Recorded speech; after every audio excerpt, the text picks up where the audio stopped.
So everyone can rejoice on that. All right, let's get started. For 3 years. And gonna be streaming, starting that now. So quick recap of last session. You guys had returned from the haunted house. It is a creepy house 4 miles south of Saltmarsh, and the locals believe that it's haunted. You guys went to investigate on the behest of Eleander Fireborn. You guys are actually sent from a distant land to help out Eleander upon your successful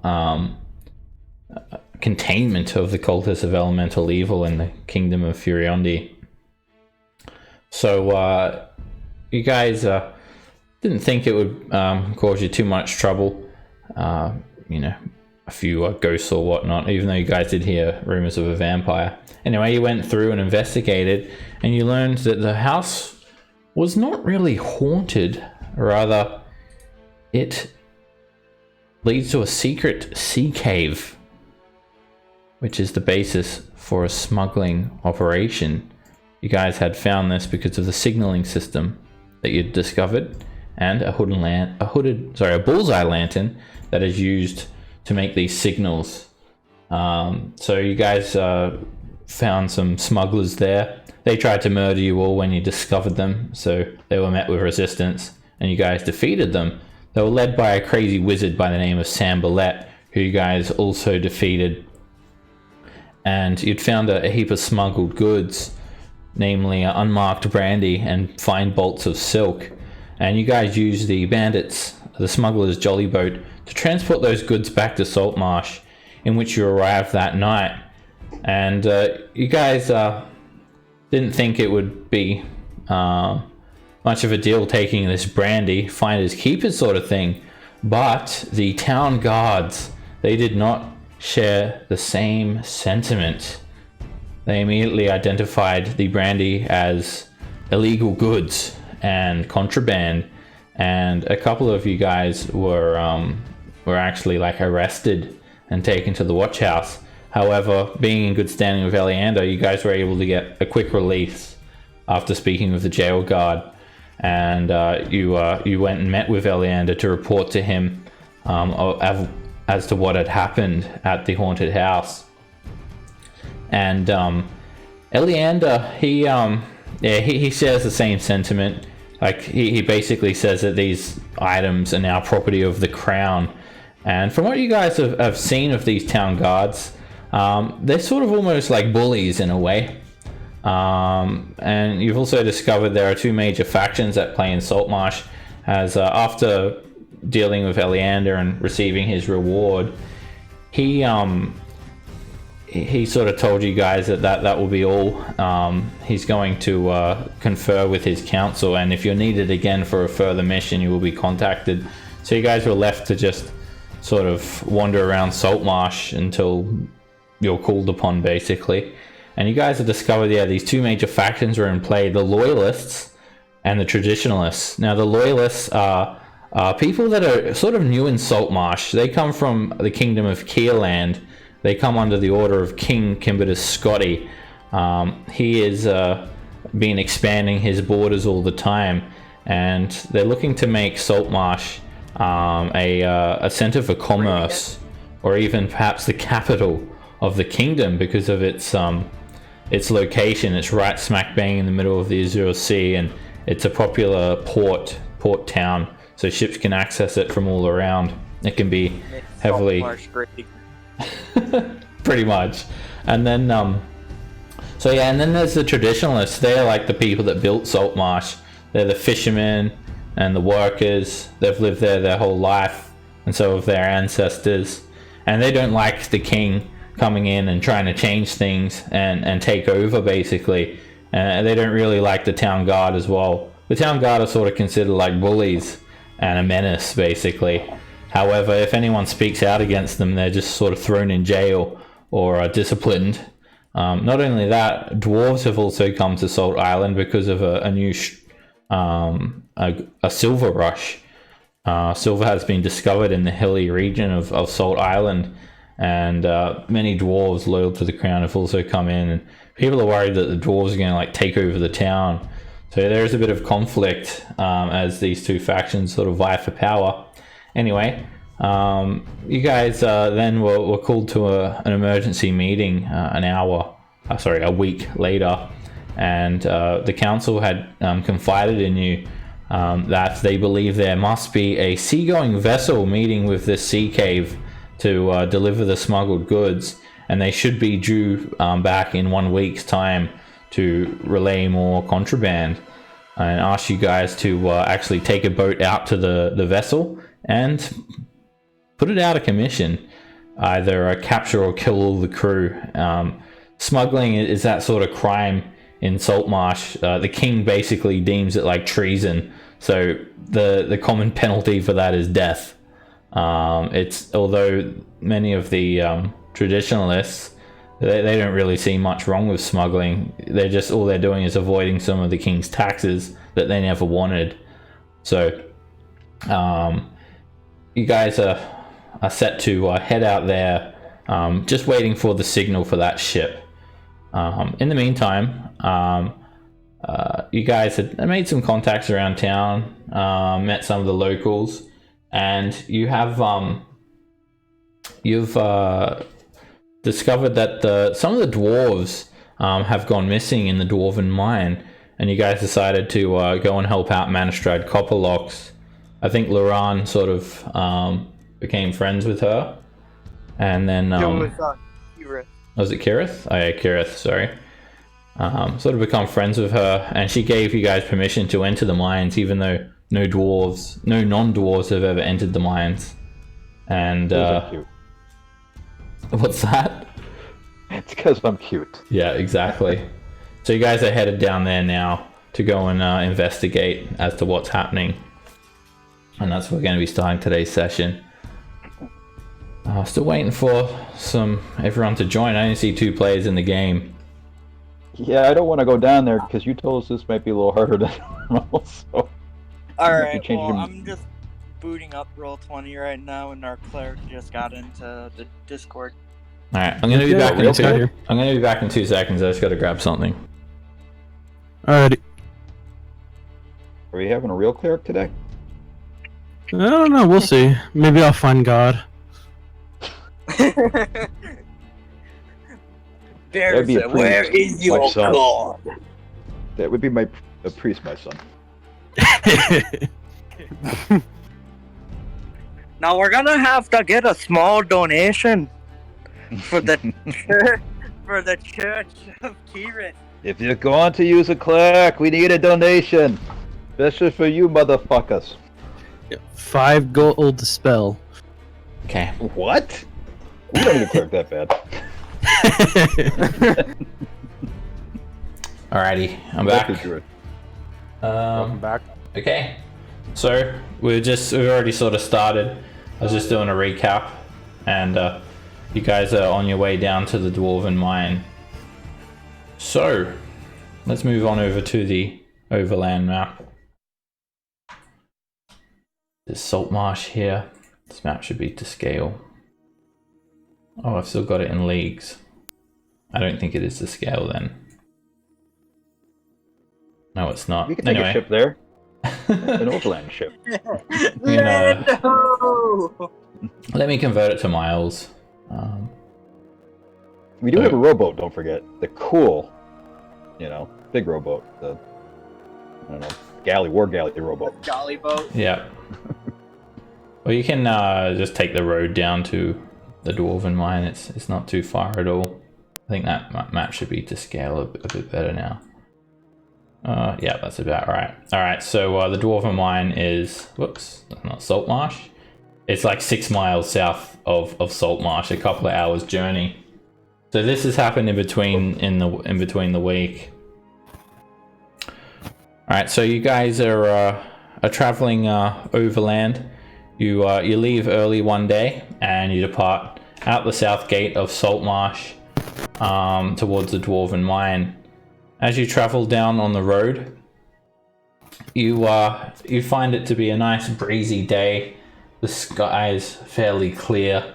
It's quite warm and humid, and you just follow this coastal trail. It sort of hugs the coast, and it's quite an astounding view of the Azure Sea as you sort of walk up and down these various heights, and it's just relatively sort of swampy, marshy region as you look further inland, and you see various houses, private manors, sort of walled enclosures here and there, and you pass quite a few caravans on the way down to the Dwarven Mine. 2 caravans, they look like merchants headed from Seaton up to Saltmarsh, and then one passes you going from Saltmarsh on the way to Seaton. A couple of small halfling villages you guys pass as well. You see like these tiny little wooden signs pointing towards them. They lead off into the hills or the bushes. And 2 hours later, you guys arrive at the Dwarven Mine. So, got some artwork of what the Dwarven Mine may look like, actually.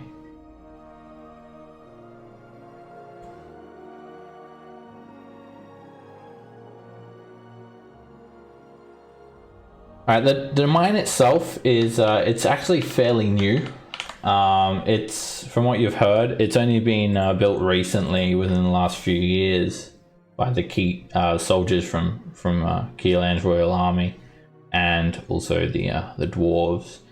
Actually, as you guys approach the mine, it juts off the main road quite a bit, and even the road itself looks brand new. There's a real difference between the old salt road in which you travel and then this branching off brand new stone road that leads to the Dwarven Mine.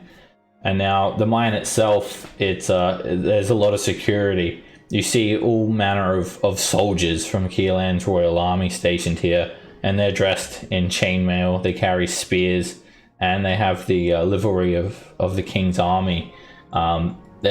There's dozens of them, and they don't stop you guys, but they do scrutinize you all as you enter the area of the Dwarven Mine.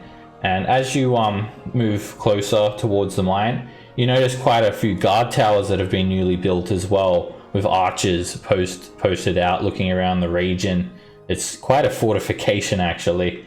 And then you sort of head down, and you can see like the place is still under construction as well. And the mine itself is just a shaft dug into the steep hillside near the shore. There's a stone wall that surrounds it, with guard towers overlooking the main gate, and 3 other towers spaced evenly around the perimeter. You guys are just sort of checked. You guys don't have a wagon or anything, so they don't they just check to see who you are, and then they let you in. Now, the inner area of the mine, as you walk in, it's basically a small village with many warehouses, and practically everyone you see is a dwarf. So you head in through this grand gate. The guards are human, and then as you go in, you see all these rustic-style houses and workshops, and you can hear the clanging of hammer on anvil, and all the houses look quite new. You see laborers moving in and out of the mines, and various shops selling knickknacks, and warehouses for processing ore and smithing items, many forges, and everything is made from stone. So as you guys head in, there is a tavern. It's called the Miners Respite, and it's stationed quite close to the entrance to the mine, and that's where you guys will enter. So let's go over to the Miners Respite. The Miners Respite, it seems to be open, like for anyone to enter. You see various guards, human guards, sort of just chilling out there, having a flagon of ale. And then as you sort of go towards the back of the tavern, you actually realize the tavern leads straight into the mine itself in a very strange configuration. And towards the back of the tavern, near the entrance of the mine, you see dwarven miners. They're coming out, their faces completely caked with soot, their clothes dirty, and they wear leather armor, have pickaxes, And then, like, as you're walking through, it's just turned from like a tavern basically into a cave with some buildings here. And there seems to be quite a heavy presence of dwarf guards. So Tyler isn't here yet. Just presume Zilch is with you guys, going along with whatever you're doing. As you guys come up, this dwarf guard, this seems to be like a little sort of dwarf only area. One of the dwarf guards comes up to you guys. Hold on now, back you go. This is dwarven territory only. Dwarves only. None of you got a beard, so none of you are coming any further. We got permission from one of the council members to investigate the issue. That's why we what's her name? Lady Manistrad Copperlocks. Okay. Manistrad, Yeah. We were asked by Manistrad Copperloft to come down and check out the mine. Apparently, you had some missing miners and workers. Manistrad! Quite strange that you'd send some non-bearded folk to come and investigate. But your story seems to be able to check out in my head, because, well, didn't that many people know that there have been miners that have gone missing? But I'll have to pass that up with my supervisor. Come on in then. And you just see a squat stone building. Sorry, Adol, do you mind going on push to talk, please? You got your mic echoing. Thanks. He pushes open this wooden door. You can see that it's been opened and closed 100 times a day, and sort of dust kicks up around. You see these like rough paths leading through the mine, and it just leads straight off. Like you're practically in the mine where you are. Everything seems quite sort of dirty and disorganized. The dwarf pushes through, and you see a small stone building here that looks like it's still being built. There are some pickaxes around, and quite a few dwarves just sort of talking to one another. Well, come on in, man. What are you waiting for? Don't be shy. Says to you all. See various provisions. Yeah, if you don't have dark vision, it's going to be very hard for you to see. The dwarves will rely on dark vision. There's very little light. I cast a light cantrip. I'll cast it on Kira's shield. Okay. The dwarves sort of chuckle. Ha ha ha! I guess you don't have as good as eyes as us dwarves. I may not do. Kirith, you walk straight smack bang into the wall. Yeah, I actually did.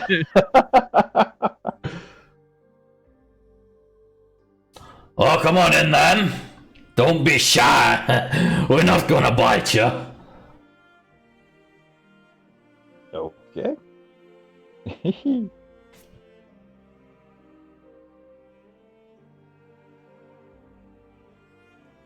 And you, little one, calls out to Laran. Are you coming? I think he's AFK.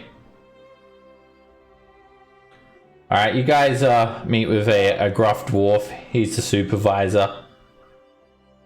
Ah, here laddies. It's this guy here. He doesn't look like he's dressed like he's working out in the mines at all. He's actually fairly clean compared to the other dwarves. What can I do you for, laddies? My man here tells me that Monastrad sent you. Yeah, we want to get to the bottom of this missing person case. So no one else goes. Yeah. Anything you can give us, any information. Anything at all. Well, there's endless tunnels leading into these mines, and some of the dwarves, they're a little bit fresh on their feet, you see. I didn't think anything sinister has happened, but I think perhaps they may have been lost. You see, we've recently discovered some gemstones. It appears there's more than just silver in the crust of this land. And, well, you'd have to be good at tracking to try and find them. I didn't send you in without some sort of escort lest you be lost. You can barely even see as it is, let alone follow a dwarven track. Are you sure you're cut up to this? Absolutely. My name's Arkhold Copperlocks, by the way. Pleased to meet you all. Not often that we see non-dwarves this far back. You must be special people.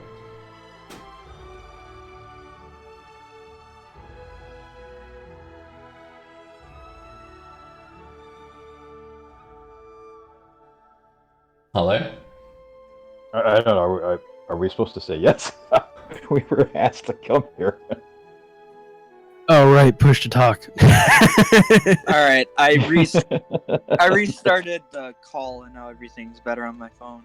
Okay. Well, what makes you so special that Manistrad would send you? Well, that I guess she just thought We I took was a care. good We worker. took care of the haunted house. Haunted house? Ha ha ha ha! Don't make me laugh. That's just a tale that I've heard. A tale to scare small children at night into sleeping better. That would be true. I also helped for the last week out in the mines outside, and she did say that I was of particular worth, and thus granted us this quest. I guess so. Your story seems to check out. You didn't have any proof of this, but, well, a man's only as good as his word, as they say. Anyway, I didn't have the time for this. I've got many things to do, and these things, they don't wait for no dwarf. So if you excuse me, I've got to go. But my associate here, I'm sure he'll be glad to help you. It's got a funny name, but don't let that detract you. He's a powerful mage indeed, and I'm sure he'll be able to tell you much more about the gem mines. It's his sort of thing. Not much of a gem miner myself. And he just like walks off as he says this.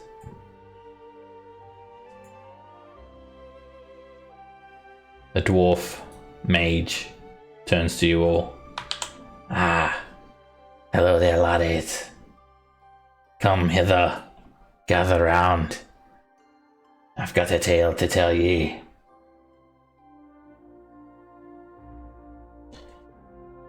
Now, Right. this tale is a short one, so listen clearly. My name is Avella. Now none of ye laugh. I'm still a member of the Copperlocks family myself, alright? I may be a bit of an outcast. They tease me because of me spellcasting nature, but I'm a Copperlocks through and through, and us dwarves, we stick together. Now, I don't think nothing much has happened to these gem miners, but I do believe they may have got lost, and I need these gemstones. You see, I require many of them for many of the spells that I cast, and we're always discovering new things every day, and I need to identify them, and I need these gemstones for the magics, got it? So, grab a pickaxe off that shelf. And he points to a shelf full of pickaxes. Arm yourself with it, and get ready to mine. All right. Okay. No one said anything about hard labor. Huh? A smaller man like you isn't built for much labor, are you?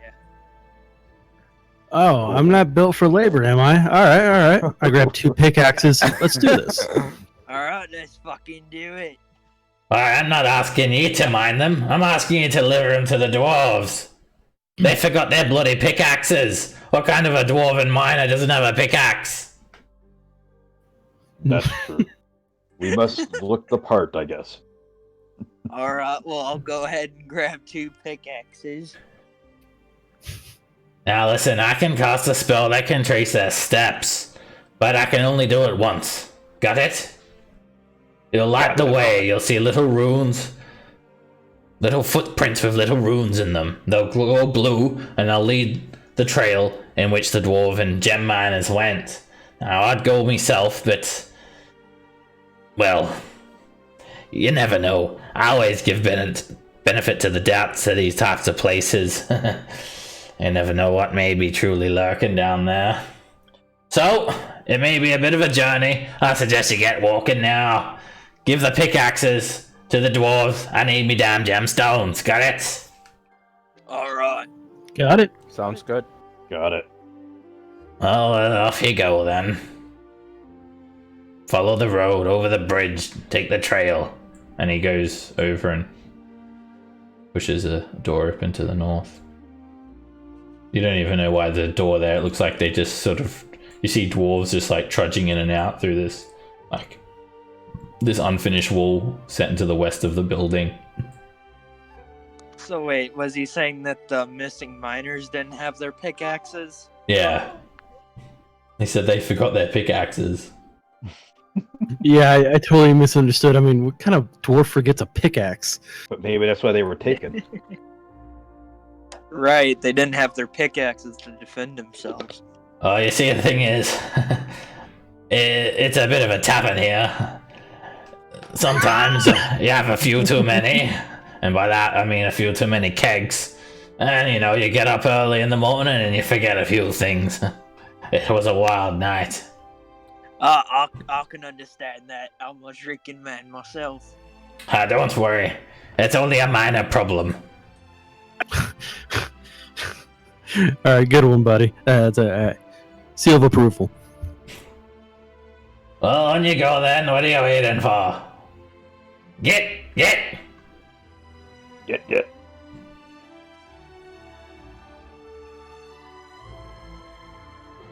You guys head out and you see, like, it looks like there's a natural underground river sort of rushing through this this bridge into the cave. And you do notice some treasure that's been stashed here. It looks like it's been put here purposefully, and some of the dwarf miners, they're just like picking at the walls with some axes. They eye you guys carefully as you walk over the bridge. Up ahead you see our cold Copperlocks is just talking to a couple of the dwarven workers, and they scrutinize you guys as you walk in like they've never seen anything like you guys before. And then Avelia walks to the front of the bridge and he begins casting a spell, and then as you look up to the north, suddenly you see these blue glowing footprints start to very slowly appear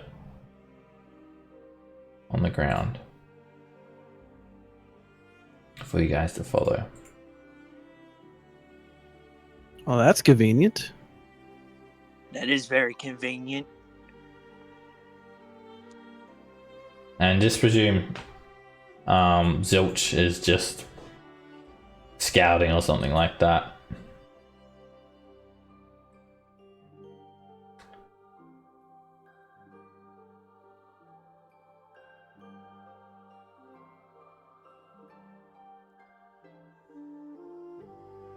Are you coming, little one?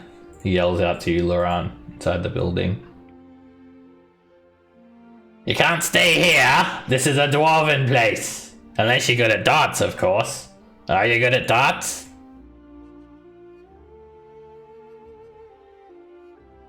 I don't think he's here. Pedro? Nope. Oh. Where's he at? Maybe he can't hear or something. Nothing's loading.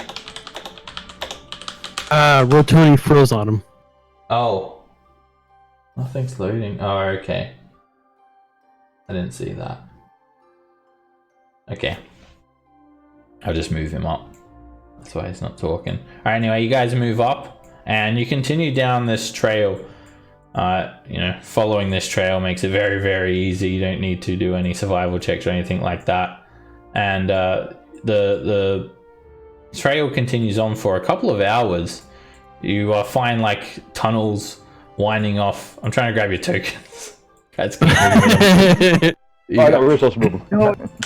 you guys continue down these winding tunnels for many miles, and you see like trails leading off in all different directions. You get so many looks from dwarves, and it's just a maze of tunnels.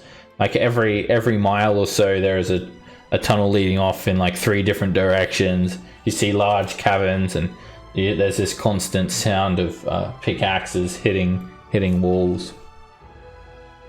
And eventually, the trail stops at a cavern. You look out into the cavern. It's a large space. It looks like it's a natural looking cavern, as if it wasn't mined. It's pitch black as well, by the way. So you guys come in, and it's damp, it's humid, and the stone underfoot is quite slick. You wouldn't want to run fast in here, or you'll slip over. You see dozens of 6-foot-long stalactites clustered on the ceiling. You see sections of cave and broken wooden supplies that look truly ancient, as if this was a long-forgotten ancient mind of people from a past time. The tunnel is 15 foot wide, and it leads into the interior. Hey, Adol, could you do your lock thingy? It's on Kira. I'll move up. Does that help? Yeah. Alright, you start to see some still trails of this blue magic that sort of guided your way. Thin wisps, almost like a wind, but they seem sort of almost disturbed, and they don't take the form of footprints anymore. They're sort of like trails, wisps, you could say.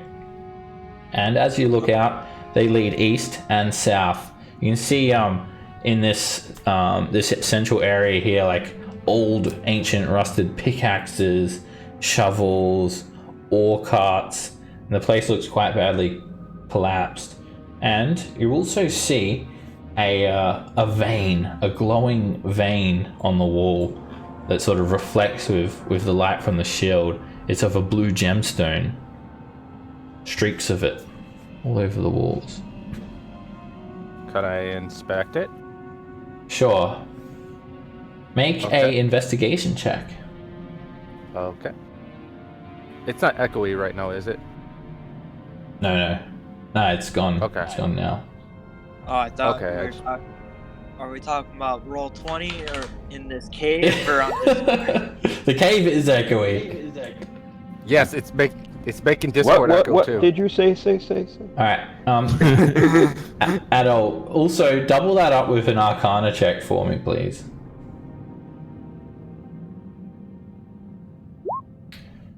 Alright. Oh, 220. Let's get another 20. I'm going job. to 7-Eleven. Alright, with your investigation check, you soon realize that this gemstone is lapis lazuli. It's a pretty valuable blue gemstone. And not only that, you realize it has some sort of arcane properties, as if there is some sort of strange phenomenon in the arcane weave in this cavern. Huh. Well, we got Is it like- pickaxes. Yeah, let's do I know it does I don't know. yeah, you know what? We're not gonna he said that he wanted gemstones, so I don't know if we should be mining though.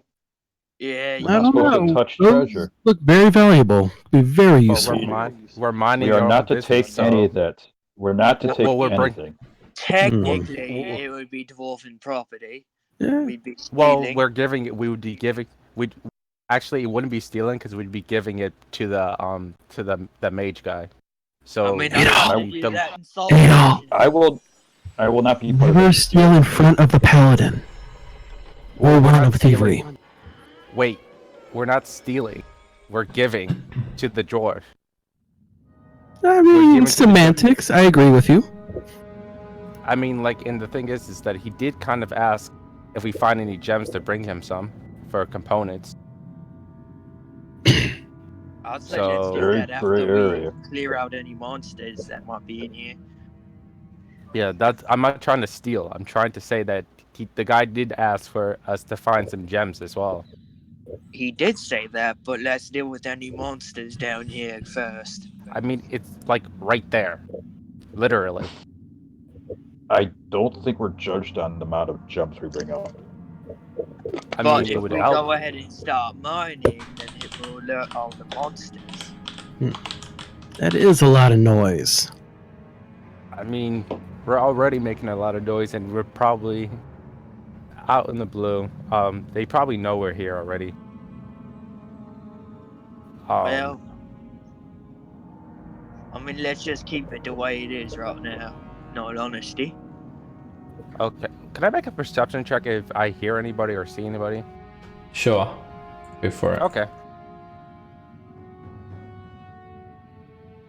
Nope. It's quite silent in this cavern. You just hear your own voices echoing. Can I See? make one, or Sure.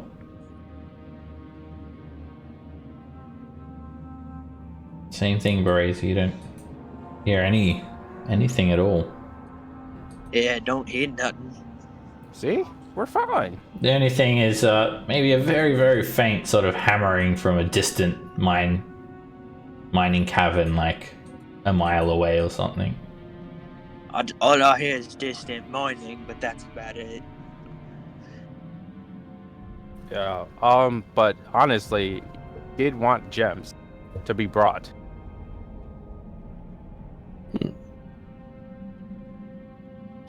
Did he say anything about a reward? Think so, but Yeah. it would help. I mean, Because, I mean, I'm Get up it to getting later. paid, but I'm not willing to do someone else's work if I ain't getting shit.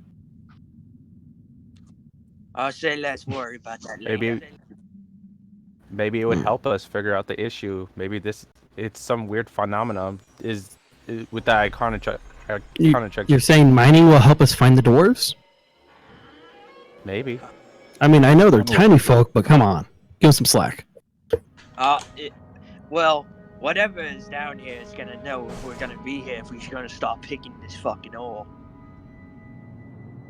Or will it? Most likely will. And we still have those pickaxes, right? Or did we give them away? Seb? We still have them. We picked them Yeah, up. we haven't seen anyone yet. I mean, we did pass a whole bunch of drawers and they did give us dirty looks. So that's what I'm saying. Did we, Seb? No, you guys are looking for the gem miners, and this is where the trail is led. You're to deliver the pickaxes to the gem miners that should be here, but you notice there is no sign of life, and something strange is happening with the arcane weave in this cavern. Like the natural veins of gemstones, they are magically charged.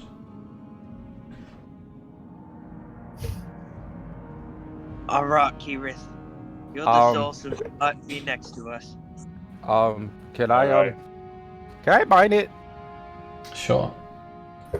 Alright, we are walking away. You have to make a strength check to try and dislodge this the chunks. If you just hit it with a pickaxe, you'll sort of just shatter them into tiny, non-valuable pieces. Alright, Adol, you drive the pickaxe into the wall and you try with all your might to try and leverage a gemstone out, but you fail to do so. Okay. Adol, what did we just say? I said I was doing this. That's what I said. Yeah. Rock 1, 8 all 0. I mean, if you Who want, are you? I'll show you how to pick it. I mean, if you don't mind. Pick it real Alright, good. move over. Okay. Is it just a flat strength check? It's a flat strength check.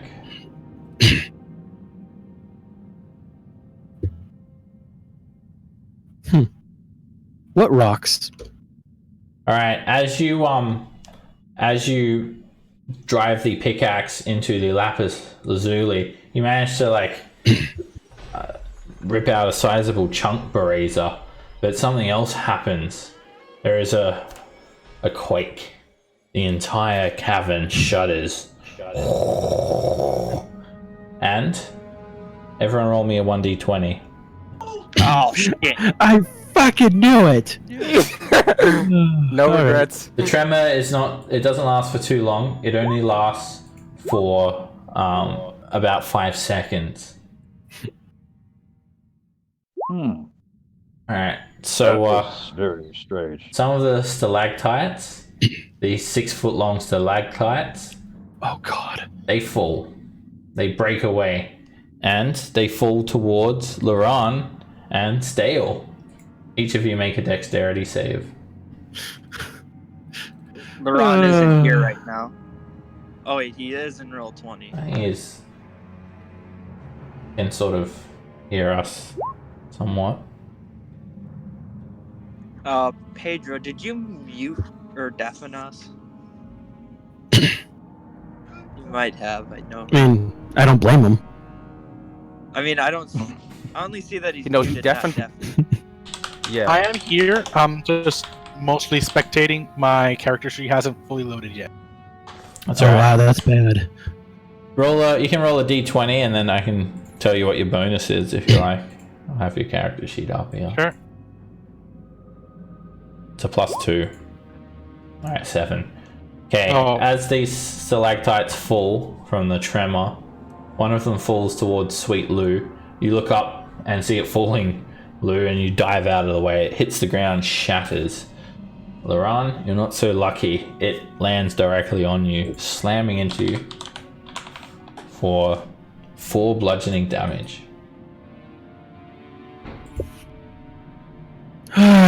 Okay, can we stop hitting? No mining. This place is dangerous.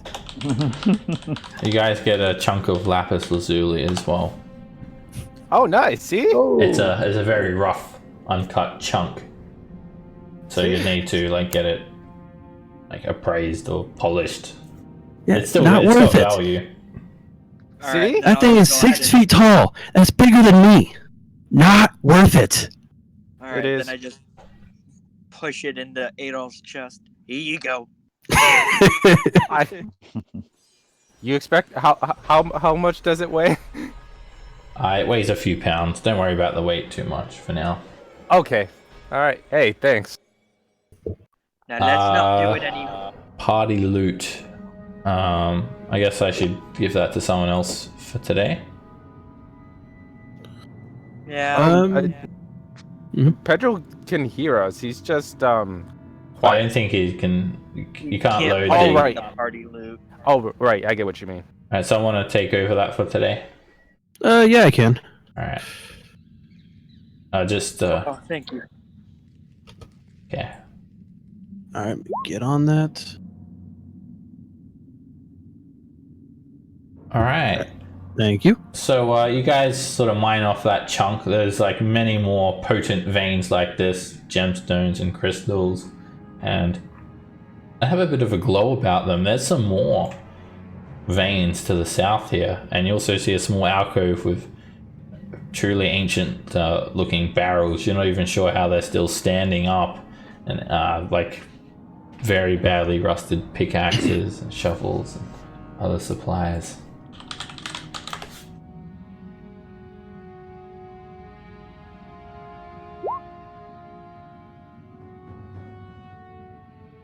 Let's not get too greedy, because always remember what happens to dwarves that get too greedy. Well, this isn't for us, so. I see that little twinkle in your eye. That's for you. Sure it is. I mean, I only did it. Hey, Prove a don't point. bullshit a bullshitter, okay? I don't know what you're talking about. Up ahead, there is like this scintillating vein of multicolored gemstones in this wall. Ooh.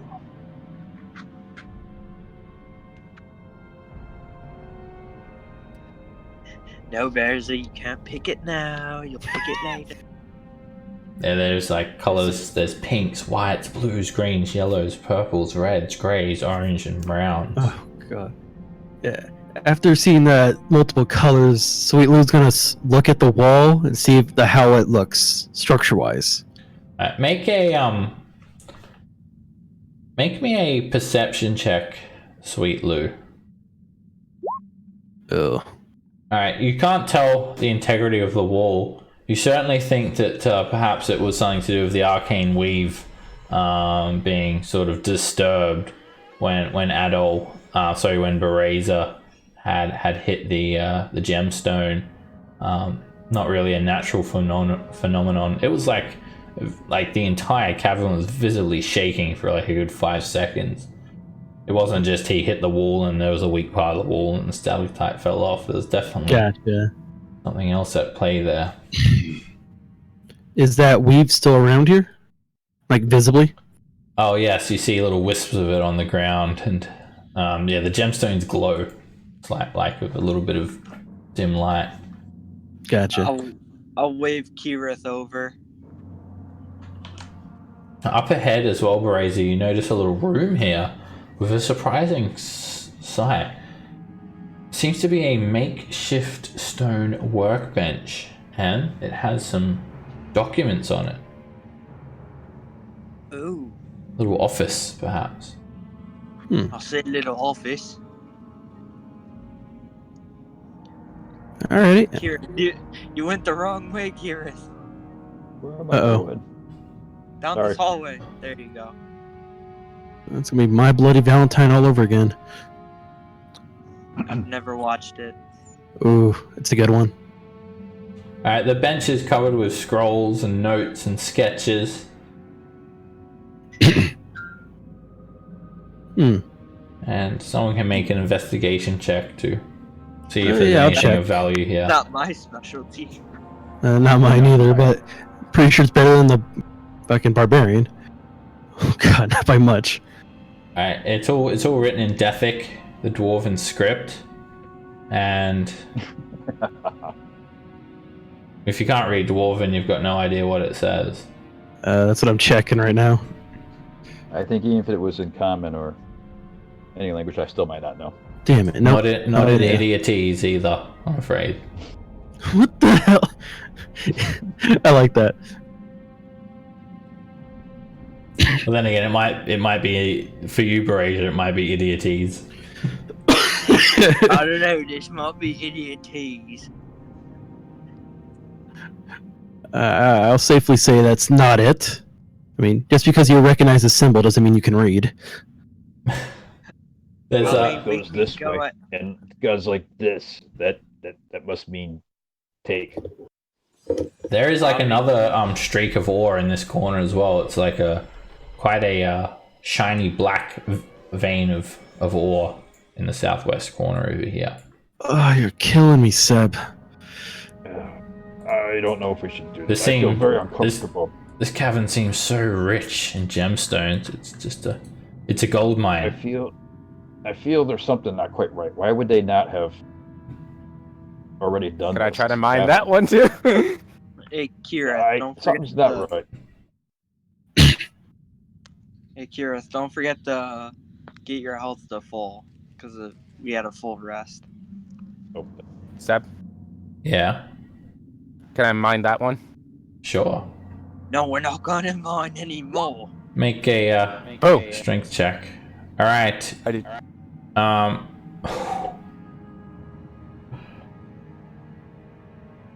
One sec, I gotta check something here. I didn't think I was gonna actually make that. No, listen. I know I'm not a dwarf. I don't know how to work in a mine. I ain't touching shit. So, Adol, you mine a big chunk of this ore off. You're not sure what sort of ore it is, but it's a big chunk of ore. Hey, Brazer, I Just- got your strength. Unless you can make an investigation check at all. Okay. Laurent said he speaks Dwarvish. All right. Oh shit. All right. It's onyx. This Oh. one, onyx. So yeah, it's quite nice. It's like a shiny black gemstone. It's you don't really understand like any sort of unless you're like proficient in gem cutting tools or something no, like that. I'm You not. don't understand like the deeper sort of composition of it, but you definitely can identify it as onyx. Now something happens at all when you're investigating it. It explodes. Well, A massive shock of fire just engulfs you, and it glows red hot, and it burns you very badly. You ouch. take 11 points of fire damage. Oh. Like a little gout of flame actually shoots up and blows up in your face, and as you drop it to the ground, it's just glowing red hot. And Laurent, I'll get you to make me a investigation check as well. If you read Dwarvish, you can just roll a d20. Your bonus is +7.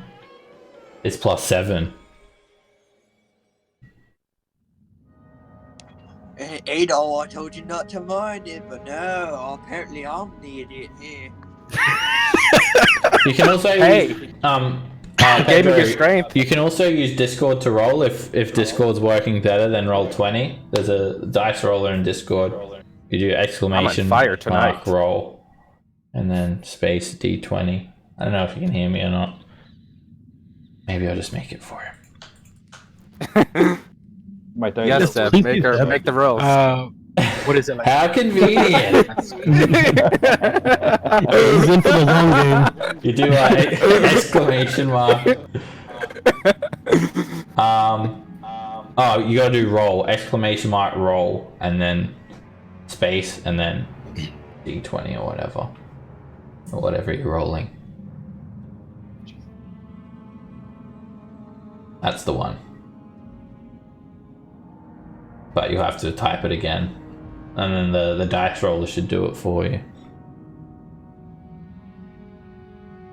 See what you get. +7 you got. Yeah, you're You did the Roll20 way. Did the Roll20 way of doing Come it. on, Sev. Just roll it. We don't know what's gonna happen. I get it. I'm gonna do a nat 20. There we go. Yes! You only got an 8 as well. See? There we go. Alright, Laurent, it's basically just a log of various gemstones that are found here, and it's like a little makeshift map, but then like there's these random scribblings as well that don't make any sense.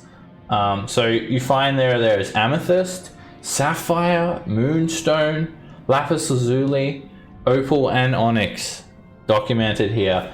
Not only that, you also find 2 spell scrolls amongst the scrolls here, and you can make an arcana check. They seem to be of high level, much higher level than you can cast. Arcana check, and you might be able to see what they are. Alright, that's a 20. Alright, you can read these scrolls. One of them is Wall of Stone, and the other one is Teleportation Circle. Oh, that's cool. Damn. Wall of Stone and Teleportation Circle.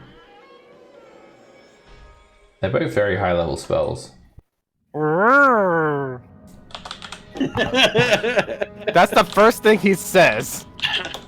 That's the first thing he says. Yeah, He's been we're on to following Wake us now. this whole time. Alright, of course, you think these would probably belong to the dwarves. So it's up to you guys if you want to take them or not. No, we're gonna leave him. I would leave him, but the gems. This you're not I'm- willing I'm- to take. Yeah, no. I mean, it's up to Laurent. He's the one that he could use them. Yeah, but then, if he takes them, then it's like, something bad might happen. So, but the gems I'm just giving to the dwarves. So. Alright. Well, know that they're there. Okay. Other than that, yeah, it's just a little office. It looks like this has been like carved out recently. Like with these dwarves, they live for like hundreds and hundreds of years. So a small sort of expedition into a gem mine, like you guys might think it might just take a couple of weeks, but for dwarves it could be like a year or longer that they could be here as just a small expedition. That sounds horrendous. Other than that, it doesn't seem to. Yeah. You also find that it has not been. No one has been here for several weeks, Luran. There is no there's like a layer of dust on everything. There's no like fresh footprints. Things have not been moved for weeks. I mean, Laurent, if you don't want them, I'm pretty sure I can get some gold out of these.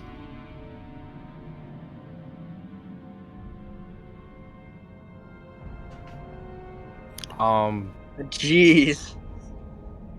Yeah, that answered that question, I guess. I think he's still having some audio issues. Yeah.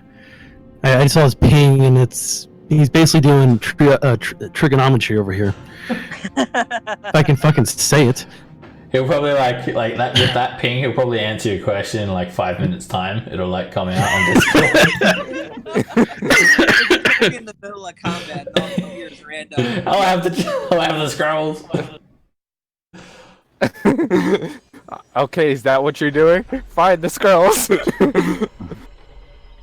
Ghost, we could keep them for now. Yeah, for the right now, I'll just roll them up and put them in my pants just to be safe. Yeah. I think one of them's a cleric spell, so that should suit you fine. All right, works for me. We'll see what I can do with it. Question. Did the rocks? Did that? Now the party has a cleric. Yeah, it stopped glowing now. For one round. Okay, can I can grab it now. Yeah, right? yeah. Okay. I put my thumb up to. I put my 2 thumbs up the brazier. See, I'm on fire tonight. Literally, you still like a little fire, like your hair's on fire. I have to pat you out. Yeah, and I'm just like, pat my. I was like, oh shit, too hot, too hot. As you look out further into the cavern, Bereza, you see more wisps of this arcane energy trailing around here and there. Alright, and the walls are here against this northern wall. There is a inscription, a petroglyph. And at first you guys don't notice it. And then you guys see a surprising depiction here. It's not like a dwarven doodle or something like that. It depicts white-haired elves sacrificing other elves on an altar. Oh. That's... As you look out further into the cave, Bereza, you notice some shimmers of light. And something in an alcove. Your left. I see a little circle up here. I was a little distracted. Was this in any language or no? No, there's nothing written here. It's like a pictograph, so it just shows like an image, a drawing basically, a cave drawing. It shows white-haired elves sacrificing non-white-haired elves at an altar. They have these gnarled knives and they're spilling blood. Looks like you can make a religion check. I was just about to ask about that because my character might know about that. While you guys are looking at that, we got a big magic circle here. Alright, you think you know what this is. It seems to be drow cultists sacrificing surface elves to a priestess. priestess rising to power through sacrifices to their evil god Lolth. Always the drow and their damn sacrifices. You Speaking like of your magic, sacrifices. Alright, in here, Barazer, there is a 20-foot wide enclosed area, and it houses a shallow pool of water. There are 5 inches of water sitting on top of a blue runic sigil. The sigil seems to resemble a sewing wheel laid flat. A circle with 6 lines protruding from the center, creating 6 triangles within the circle.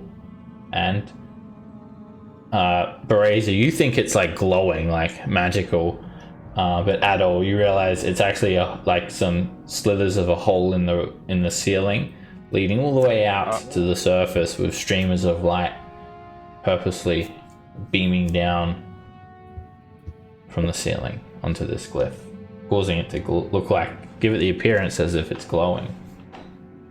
Yeah, just look up, Brazer. It's not magical. It's just a light up there. Oh. And guys, be careful. This little pitch over here, I'm assuming it is drows, dark elves. And for what I know of them, they like caves, which you are in, and they like to decorate gaudy with their damn gems, which we're surrounded by. Could Well, I could always they have swing stolen by. the elves? They could be putting them to work for all we know. And they have a cat too. I'm sorry, he was practicing a little. Yeah, I know. So Fuck off. You play a tabaxi and you can just have your cat do your role playing for you. Yes. Seriously, that sounds like a plan. So we got a wisp going this way, and I see some wisps that way. So I think we just keep going through here.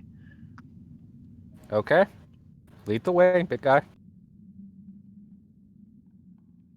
So, anyone who's a spellcaster or proficient in Arcana can try and identify this circle as well. That would Alrighty. be Will do. Laurent, but he's not in the game. I mean, I I'm see not him proficient, type. but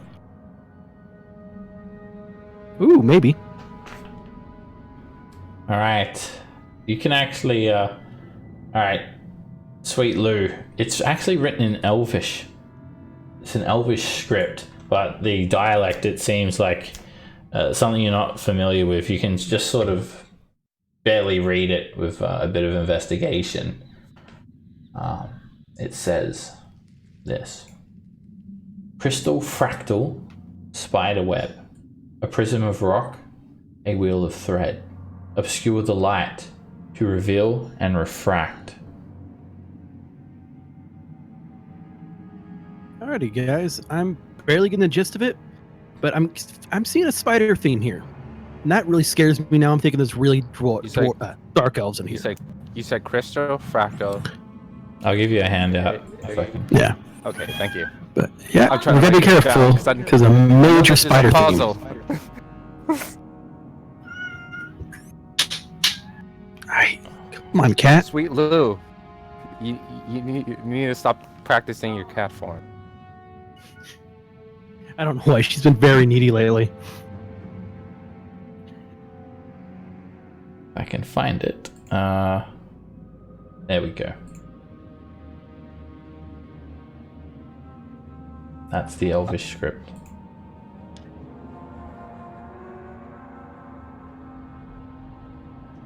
So what it sounds like is we have to go up there and plug up the holes. Maybe.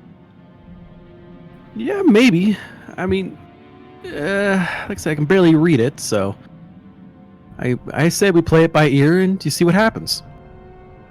Oh, that's not good. What about if we just throw a rock up there and maybe see if it'll get stuck in there? I mean, I'm willing to roll a dice if you want to, and I back up 40 feet. Yeah, I think we should back up. Alright, do you want me to just throw a big old rock up there? Yes, see what happens. Alright, and Laurent said he won't be playing for tonight. or he'll catch us up later. Okay.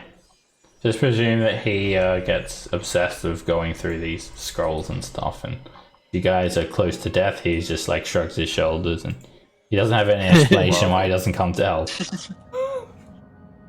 All right, I'll try and throw a rock up there. Alrighty. It's a pretty big hole in the ceiling, so you won't be able to simply just throw a rock in there and plug it up. He's trying to yeet it. Well, it doesn't look like I could block it. However, Laurent tells you something. If you stand in the... He deciphers this with his Arcana check. If you stand in the center of the glyph and you read those words, you will cause a pillar of stone to rise from the pool up into the hole in the ceiling. So this could be our way out. Or it could be our prison. Yeah, this is So- not good. Let's not mess with it now. Let's keep going. Yeah, let's keep that in mind for later. Because maybe we're trying to keep something out. There's a couple more ancient looking mine carts, some rocks, and pickaxes scattered about here. Look further into the cave. I'll have my great axe out and at the ready. Kiref, can you move forward? Alright, around the corner here there is a small crevasse. It looks like a natural forming sort of hole in the wall here. And there are some mine carts here and some pickaxes and shovels. These ones look quite newish though.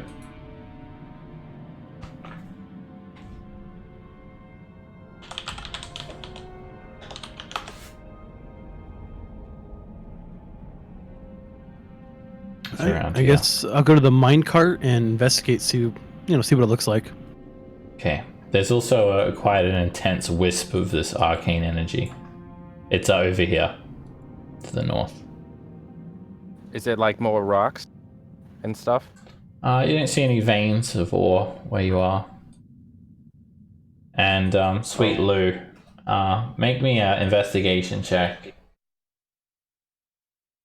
Looks like there is strangely some things that have been shoved into this crevasse. Alright, you look around and you find some sticks of incense, some silk thread, and a heap of gold pieces and gemstones. And also, buried underneath one of the minecarts is a wicked looking dagger. It looks like the dagger depicted on the wall. And that's not all you find. Some creatures, they emerge from the shadows. And did the API go down? Maybe it did. I'm just going to determine surprise, see what happens with surprise. But lurking in the shadows are some giant wolf spiders. Oh, 17. Anyone with a passive perception of 17 or lower will be surprised. They just jump out at you. Motherfuckers. It Basically. surprises me. There's 3 of them. 3 giant wolf spiders. Oh, Jesus.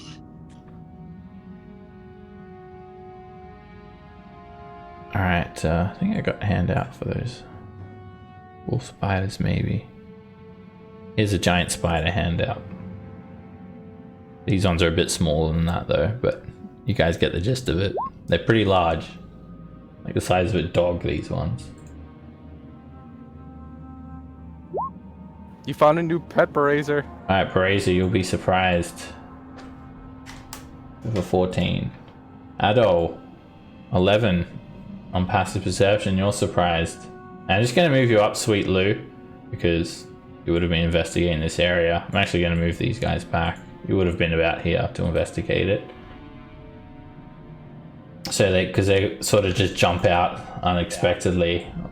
And one of them, they will have I'm going to roll individual stealth checks as well for them to see if they'll be hidden from you.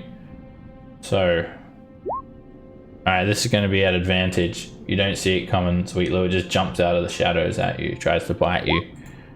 17 hits. Oh yeah, that hits. Alright, it leaps forth and sticks its mandibles into you, biting you and injecting you with venom. You take 7 piercing damage, but you get a con save against the poison. What were you Alrighty. concentrating on?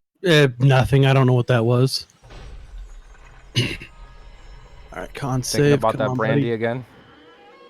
Alright, haha. Yeah, 14 is enough. Alright, you resist the poison, so you take 3 poison damage. Alrighty. The next wolf spider. Oops. 13. It's going to be on you, Barazer. You actually see it as it emerges from the shadow. You see its shadowy outline come at you, Barazer. It sort of prances itself up on its back 4 legs and then like jumps, almost leaps through the air at you. Mandibles first. And a 16 hits. Mandibles pierce you. Make a con save against poison. Alright, you barely even feel the poison. You take 5 piercing damage and 4 poison damage. And the final wolf spider. It's also going to be hidden from you, Sweet Lou. And it tries to bite you with advantage. 21. Alrighty. You can't Easily see hits. it through the darkness. It sort of blends in perfectly. It just looked like a bit of rock until it moves. It rapidly leaps out and pierces you. Give me a con save against poison. Alrighty. You resist the poison as well. You start to feel your muscles ache a little bit and your joints seize up slightly, but you resist it and you take a total of 6 damage. 3 poison and 3 piercing. Alrighty, yep, taken. And Sweet Lou, you'd be surprised, and same with Gareth. Alright, surprise is over. Barazer, you are up first. Alright, I'm gonna go ahead and reckless and attack this first spider.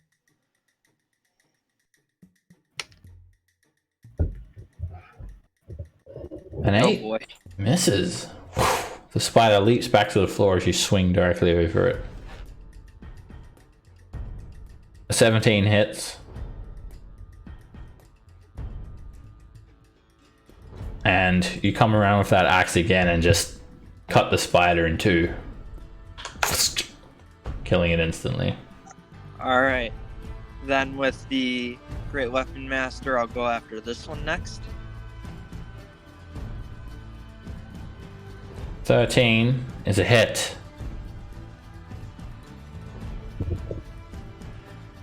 And you guys see spider legs just flying through the air. You slice it straight in 2 as well.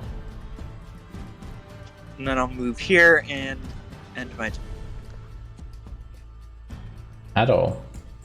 Alright, I'm going to viciously mock the last one. You made your last web. It No, I completely ignores your magical insult.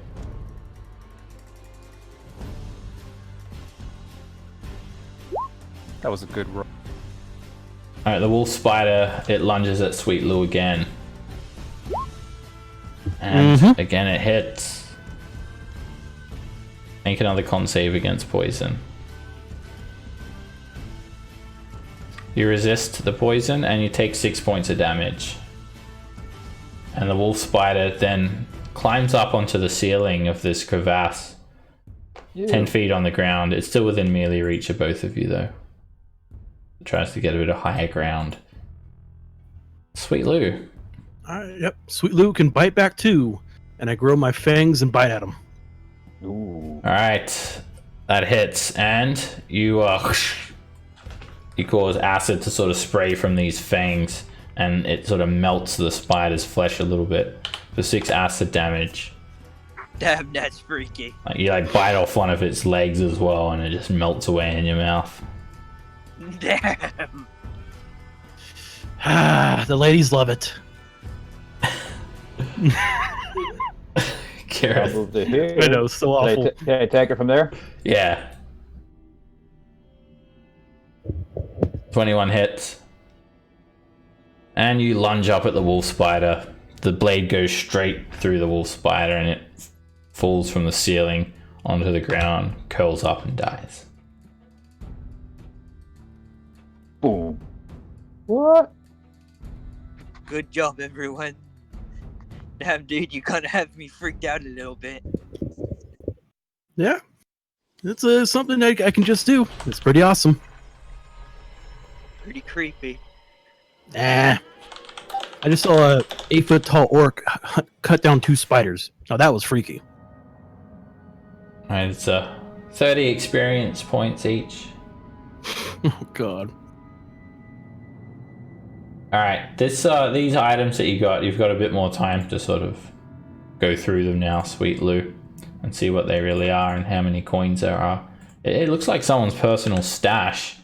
Like someone had purposely hid these here. And it is 200 GP of loose gemstones. They're all uncut. Nice. And they look like they were mined from this mine. There is 100 gold pieces of coins.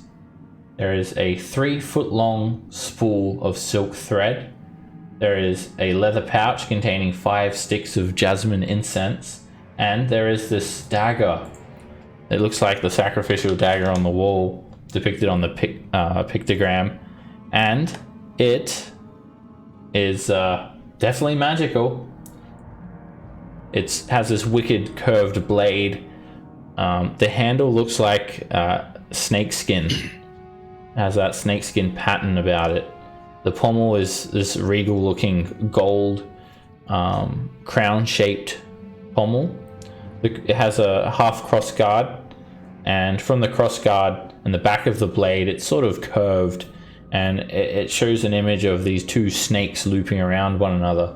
That image works its way all the way up the blade, and also from the pommel and cross guard there is a triangular green gemstone set into it, and there is this like green line that leads all the way up the blade, and it seems to almost be like it's a flowing liquid of this green liquid that lines the sharp part of the blade.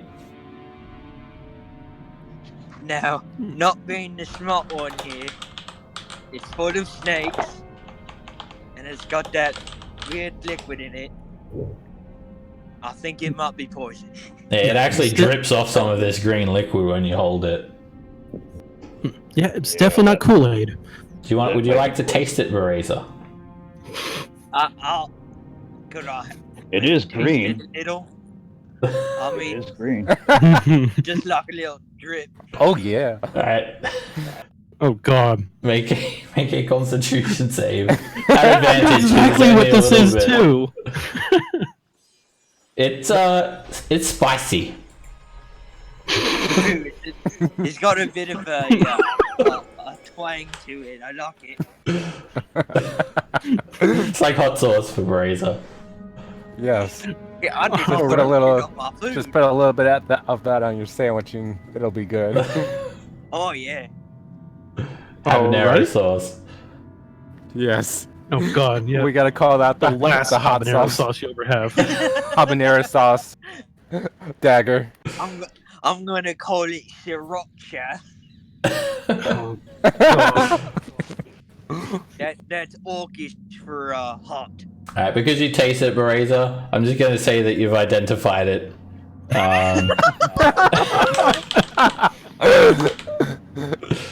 And it's a dagger of venom. That's what I Oh. figured it was. Yeah. It was still fun. Doesn't require attunement. It's a rare magic item. It's a +1 dagger, and you can use an action to coat the blade with poison once per day, and it does extra poison damage that lasts for a minute. Ooh, that's Nice. huge. 2d10, yeah. Is that on each attack or only on one? Yeah, every attack for the next minute. Ooh. Wow. Well, it's not really good with What- me. Question, Not good Seb. for me. Yeah. Would I still be able to use my 2-weapon fighting with it? Yeah, it's a light weapon, so yeah, you could. Okay. Yeah, I'll you definitely want it? use that. All right. Yep, I'll use it for now, and then we'll give it back to the miner. Mm-mm. We Alrighty. found it. Finders keepers. This is their mines. We're the first people in here. No, no. It's not gonna remember? look good. Remember, they were trying to hide this. I found that out. They ain't gonna report stolen goods. So it's ours now. I know you're new to this, but yeah, we're representative. Well, it would be very helpful for you, Adol. Yep. Yeah, but for now I'm gonna add. Yep. Oh, okay. Thank you. You added it. Alright, you guys still have no sign of the dwarves that should be here. Just, Adol, next time we have dinner or something, could I borrow it, maybe? Oh yeah, definitely. You definitely need. I have a feeling I'm gonna have to watch you. Do you need a helmet? There's nothing much up there. Step. Do I have to Yeah, look through that the answered that compendium to question. find the dagger venom to add to my character sheet? I think just make it a plus, just add a +1 dagger and then rename it. And then Okay. you could you could like maybe put that in the description or whatever, the poison ability, or just remember it. So like, Okay. I mean, you were looking for a big, stupid green man. What did you expect? Not to taste liquid off a dagger. Should I pee on it? Whatever. You can taste It that. happened. Oh man. So you're gonna just nickname me Lenny now? No. That'd be great though. alright, up ahead, you guys see more brand new mining supplies. There are shovels, barrels, pickaxes, mine carts, and bones in this corner over here. What kind of There's bone? a lot of stuff over here. Alright, be my guest, guys. The last time I looked, I had 3 giant spiders come after me. Well, I'm not really good with searching, but I could give it a shot. I mean, just slam your head into it, you'll find something. Alrighty, alright, Brazier, you start sort of searching around, and everything is sort of covered with this weird sort of slime. And Oh, don't go with it. Don't go with it. make me a medicine check. You find bones here as well. So yeah, a few sets of bones. Somehow I'm slightly good with medicine somehow. Wow. Just Alright. killed that many people. Yeah, you see some of these skulls, they're very wide skulls, and they're dwarf skulls. Yeah, these. And suddenly, your hands start to burn, Razor. You find some of this this grey ooze has sort of clung to your hands, and it starts to irritate your hands. And that's when the grey ooze leaps from the minecart. But that's not all that happens. At the same time, the 3 dwarven skeletons that were laying here, they also rise up, and they attack as well. Oh boy. Well, shit. Oh, huh. A grey ooze and 3 skeletons. This is not funny. Give me 1 second, because I wasn't planning to go on first. It's all good. Alright, I want to nick this in the butt. Alright, I'm going to raise my hands and summon a giant tidal wave. I believe I have the right area. Yeah, that'll just like smash everything in that area. Yeah. Alright, these skeletons, there's no way they're surviving that. The tidal wave, it just hits the skeletons and breaks them apart. Bones just shatter and go flying, and each one, it will take a minimum of 17 bludgeoning damage because they're vulnerable. and it just scatters their bones into this corner, ripping them apart completely. The grey ooze, it's very slow to react, and it just gets like broken apart by the tidal wave as water just floods this cave. The grey ooze takes 17 bludgeoning damage, and it's still clinging on a little bit to some of this equipment, but is mostly destroyed. Alright, and this also happens if they fail, they get pushed back 10 feet, and they're knocked prone. I don't know if this thing can be knocked prone though. It can't, but it does get pushed back. It gets washed away back towards the back of this cavern. And just sort of a blob that just sort of sits there. It's like riddled in between all of this mining equipment. Alright, and that's my turn. Berazar. Alright, Berzar remembers when they fought the Black Pudding to not use slashing on a ooze or anything that's like that. So he's just gonna pull out a spear and go over here and then poke at it. Okay. You can be taught. A 12 hits it.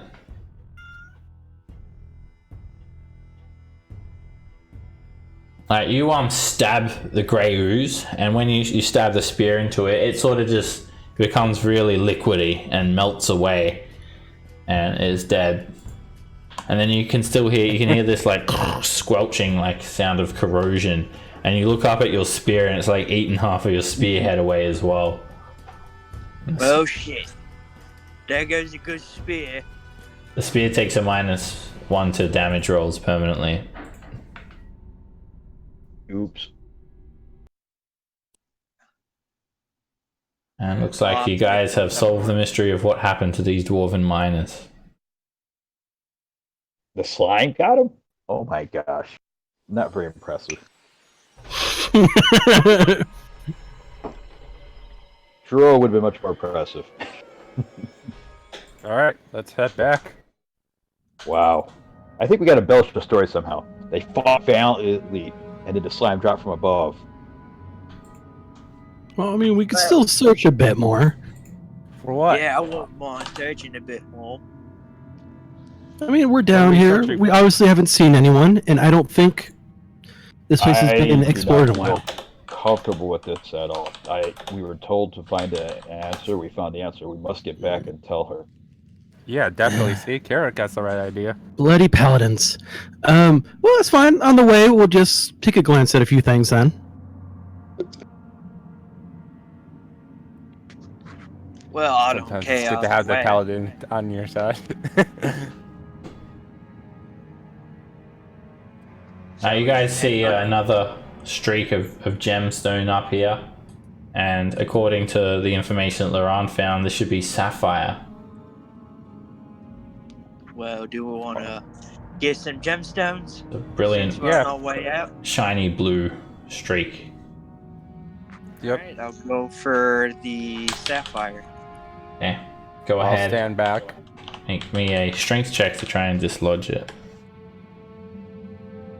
Alright, you managed to dislodge a chunk of sapphire, and it's sort of glowing quite brightly, this blue color, but when you dislodge it, it loses the glow.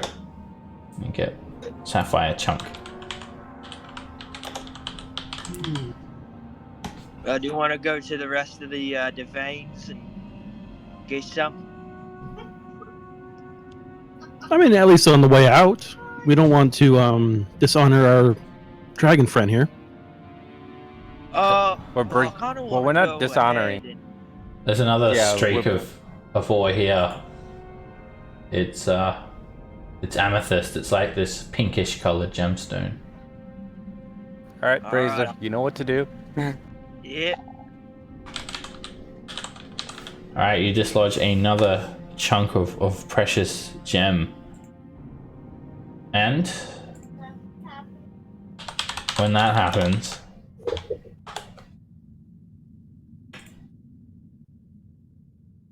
there's another tremor.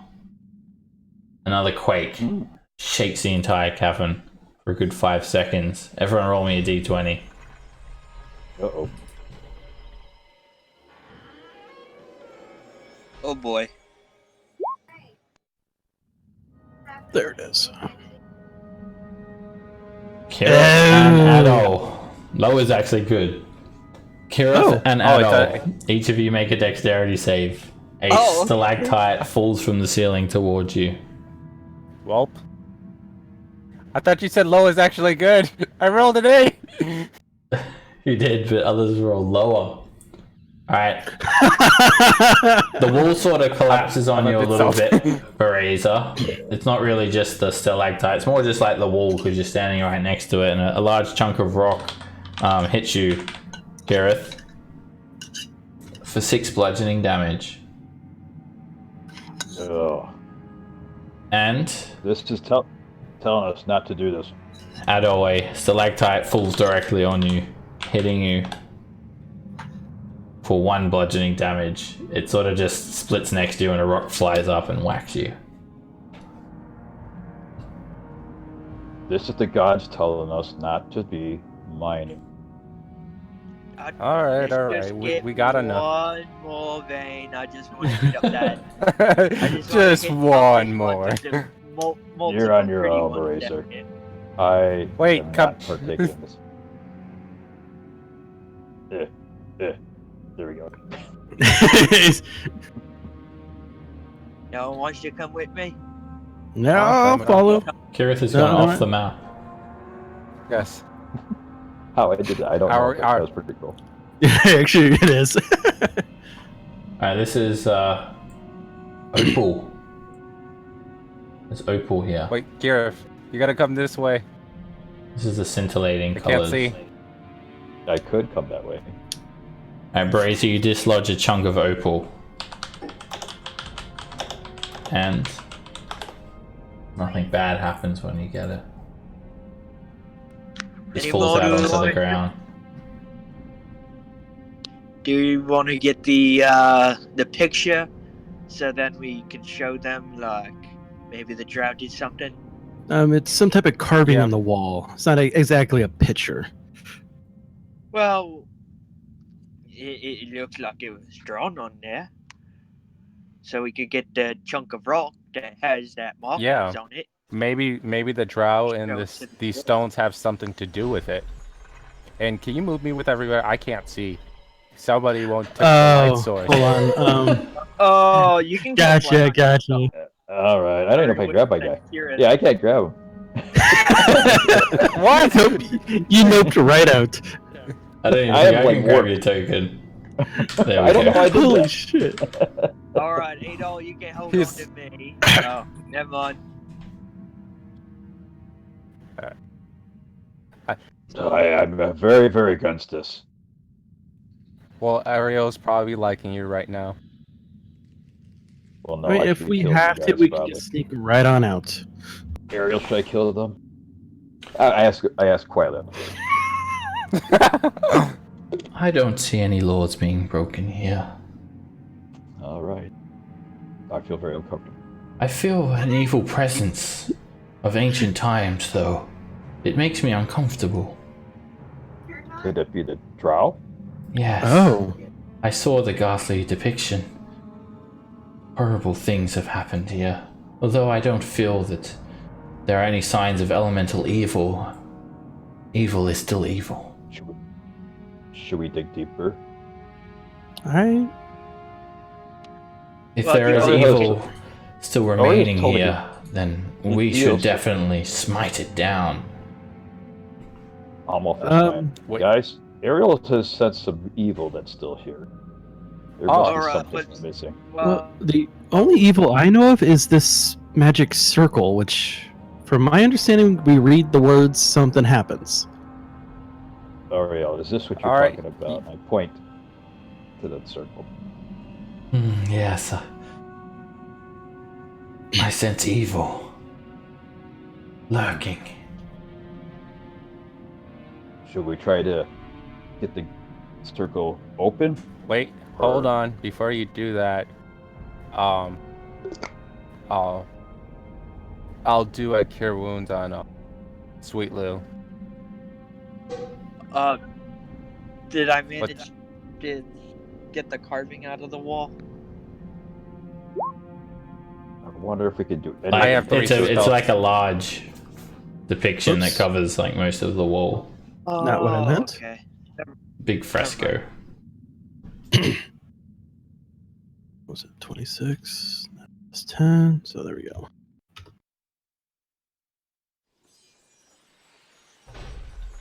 Alrighty. And I'll do the same to Adol, but only at level 1. Okay.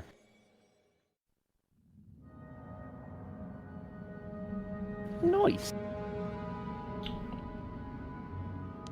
Alright, quit touching each other. Let's see what this does.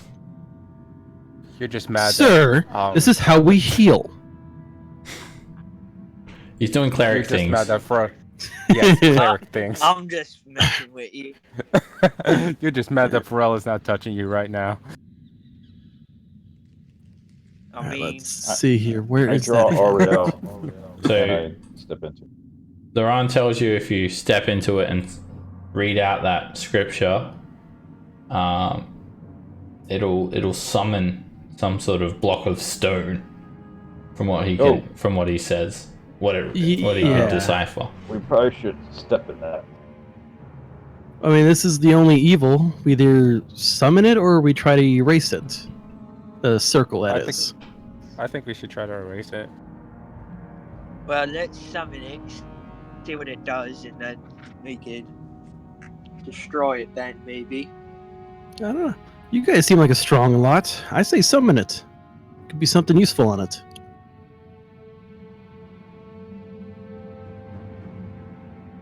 Well, go ahead, Magic Blue Man. Go ahead and read it. Alright. And I would read it if I still had the. Oh, there it is. Crystal fracture, spider web, a prism of rock, a wheel of thread, obscure the light to reveal the refract. Alright, when you do that, when you say those words, suddenly you feel the cavern shake again. But it's only a very light tremor. And you hear the sound of grinding stone. Rising up out of the floor is a stone pillar with a flat surface. It's engraved with lines that divide the circle into 6 equal parts, mirroring the larger sigil in the water below. And there seem to be 6 sockets embedded into the top of this pillar. Hey, Adol. I'm curious. Does it look like it's gem size? Ow, you little bitch! Oh shit! What did Well, we that summon? happened. What did we summon? Oh, the critical. Roll initiative. We're all surprised. Yeah, the cat went feral. Oh man, But does it look gem that was a nice tension breaker. Yeah, it looks like it can fit gemstones. I tossed the. I had them in a little bag. I tossed them to him here, and I moved back. I guess I try to fit them in the best I can. Alright, how many gemstones do you put let's in? see There here. are 6, and which ones do you put? There are 6 gemstone slots. All right, I I do the had chunk the- of. Oh, I had One of the. each. Yeah, I had the blue one and the black the one. lapaz, or how do you say that? Alright, lapis lazuli. You put in. Thank you. Yeah. We have the onyx, You put in onyx. the chunk of opal. A chunk of opal. Now these aren't like a perfect fit. They're very like rough chunks of gemstone, but they still will start to reflect prisms of light, casting lines of light along the walls. The next one would be the sapphire. Put in a sapphire.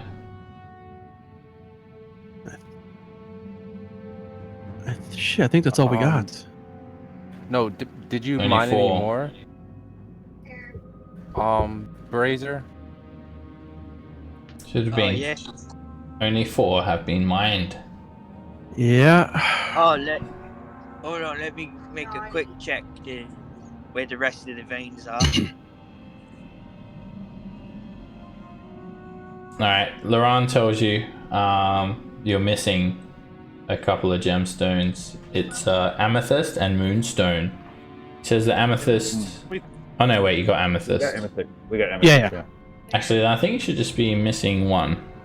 Just the moonstone then. Yeah, Yeah. just the moonstone. He says the moonstone is in the southeast corner of this cavern. Okay. Okay. Mute that. Oh, I got stuck again. Uh-oh. There we go. You're on your own, Kirith. If you get stuck again. I'm literally getting stuck everywhere. Over here, there's more ancient and trashed mining equipment.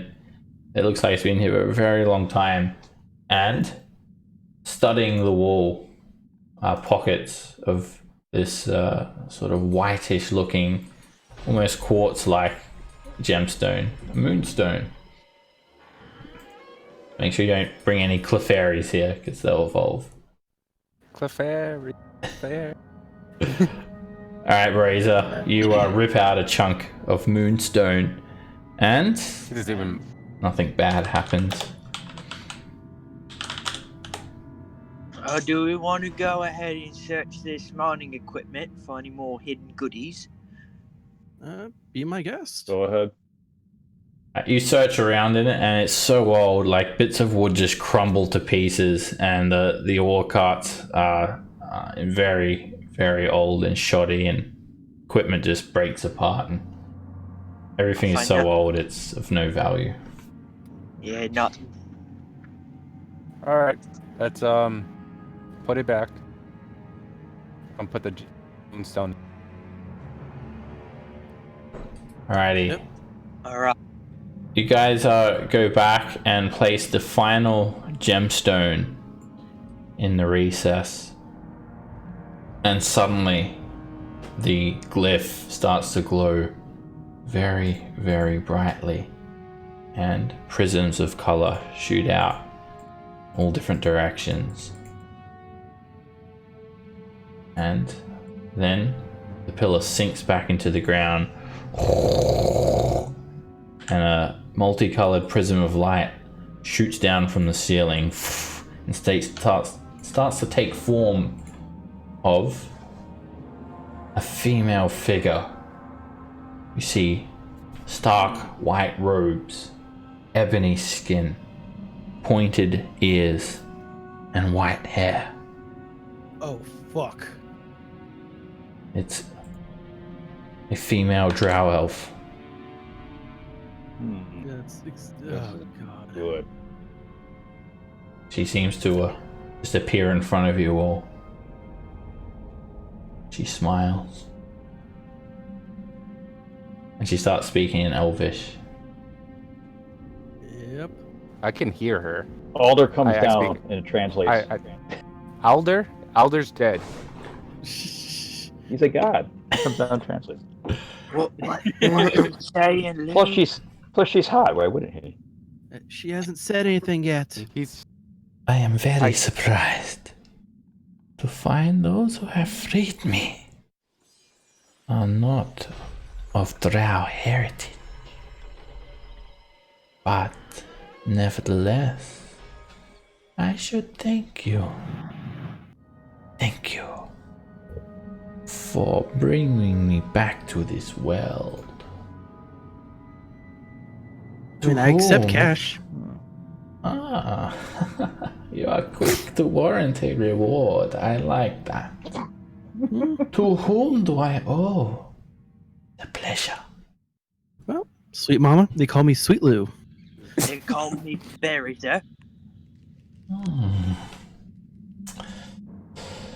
For such long time have I been kept here.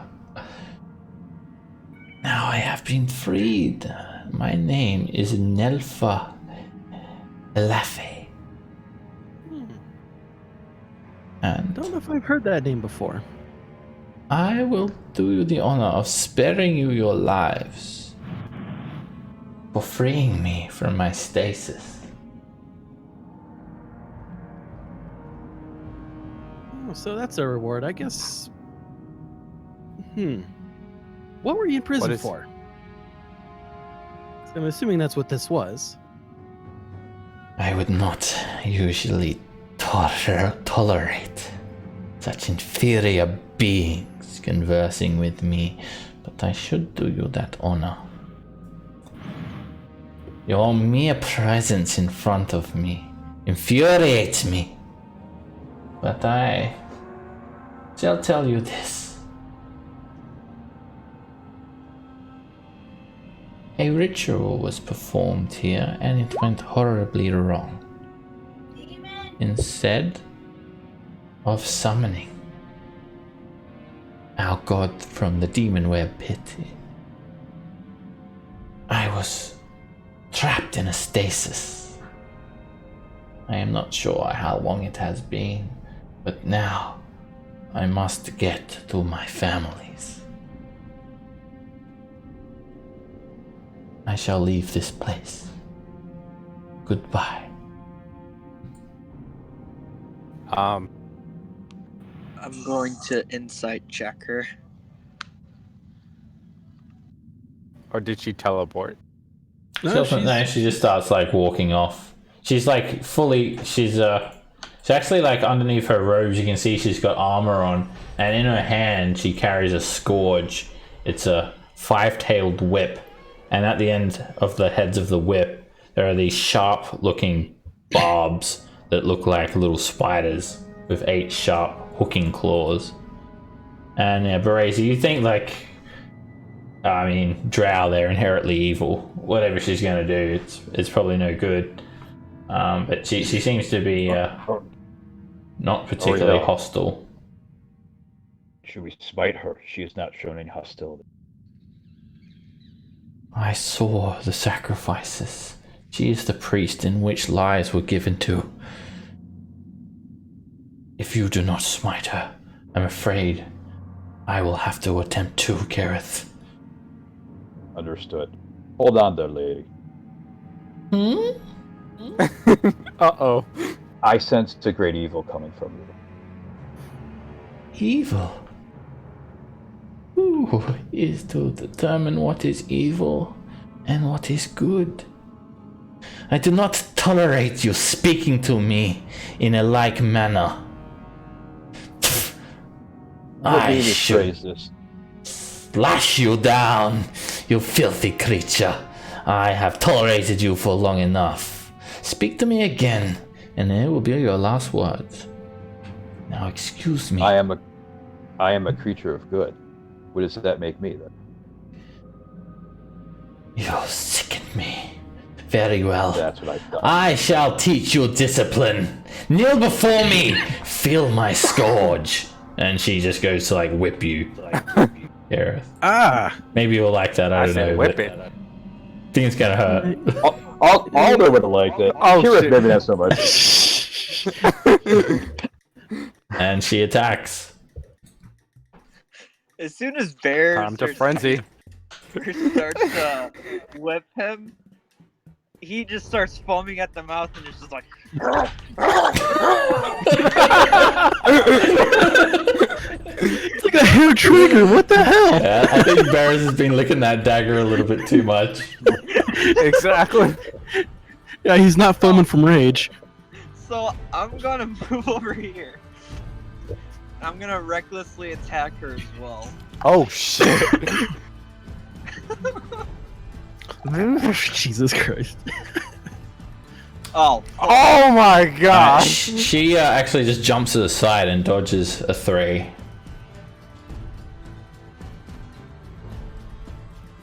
Take another swing at her, and she stops trying to like go to whip Kirith, and instead brings her scourge around whoosh, and whips your axe away and sort of like catches it in her scourge and then throws you back. She's actually quite strong as well. She got skills. Wait, don't did you rage or did you frenzy rage? I frenzy rage. I'm gonna Oh, okay. cast Bless. Oh, so don't you get another attack? It's a bonus yeah, action to me- rage. Action to rage. Me, Oh. Razor, My bad. and let's do let's do Ada. Okay. Okay. Alright, you cast Bless. And she sort of spits at you. How dare you insult me with your prayers of false gods. And I can still do one attack, right? Bless is an action. It takes your whole action. You don't get an attack. Alright, fellas. I have learned many things when I was in my stasis. And I learned many things before then. Feel the power of the demon web pits. May it rain down spiders upon you. And she actually moves back, provoking from Baraza and Gareth. She tries to break away. Gareth, you slash her with Oriole. For 24 hits.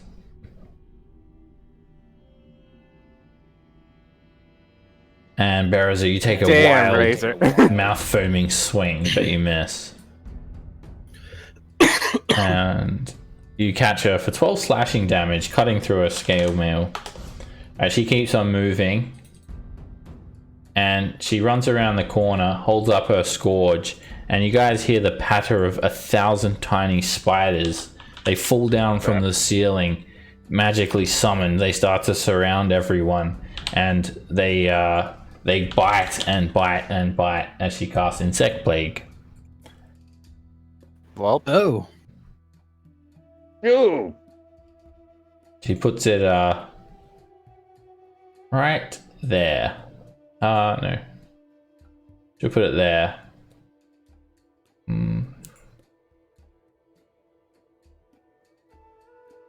Let me just check the radius of that. Does anybody have Dispel Magic? Precisely. It should be the same template as a fireball. If I can I see her. don't know. Yep. So she's not going to be in it, and you won't be in it, Lou. I'll just leave that at the back there, just so you can see the outline of it. Like that. Alright, she uses an Insect Plague. And when you start your turn, you'll have to make a Constitution save or take damage.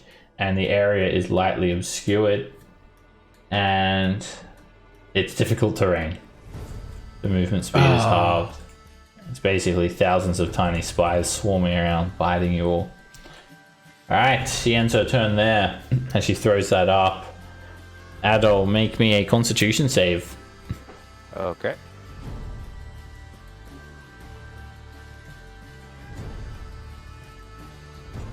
Alright, you resist and you take 6 piercing damage. Okay.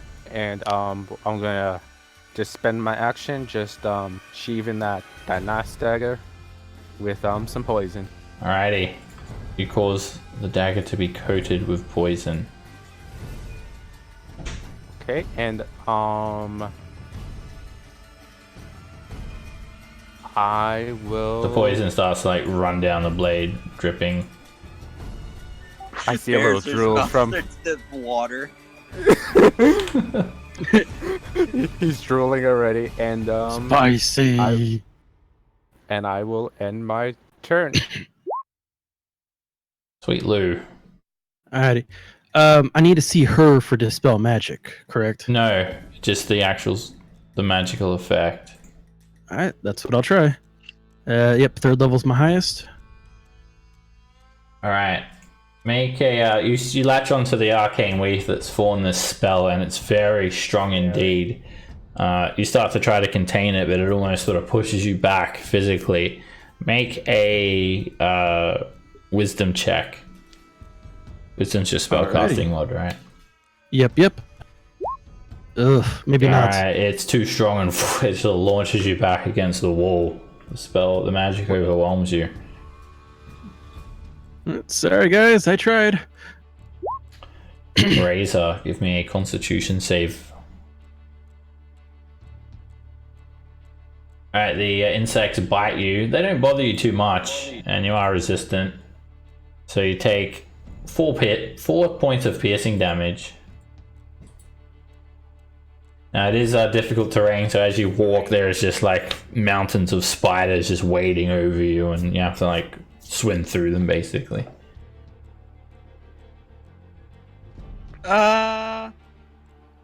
I'll do my action to dash as well, and then get right here. Alright, you run around bursting through the spiders, and she looks quite surprised, sort of lurches back as you run around in front of her. Laurent's just there, just like shrugging his shoulders. Damn. And as she looks at me in surprise, I'm just gonna yell, "I'll crawl into your soul!" You will kneel before me. I am great. Alright, Kirith, give me a constitution save. Alright, you resist and you take 9 piercing damage from the insect plague. Wow.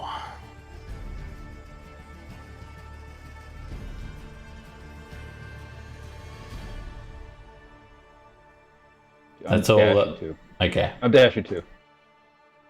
I think you've gone way too far there, though. Too far? Right there? It's, 6 If I dash, squares. I would go 30. I'd go 30, right? Oh, yes. Yeah. Okay. You've actually got an extra 5 feet. If you wanted to move. Yeah, I'll do that to leave room for anybody else that might dash through. Okay, you've actually sort of blocked her off there, too. Oh, nice. Now Ooh, I you can- run I can around in dash. front of her and jump in front of her, stop her from moving. Wait, pretty good.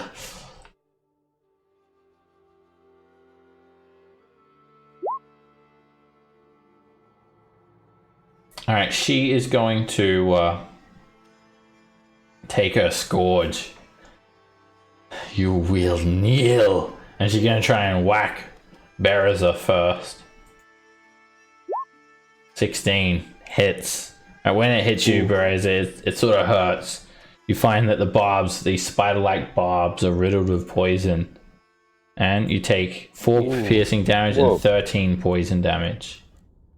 17 Whoa. points of damage. And then she's going to bring it around and just sort of backhand Kirith. Whoosh. And a 15 misses. Ah. She scoffs some more. And she ends her turn there. Adol, you're in the insect plague again. Make another constitution save. Yep.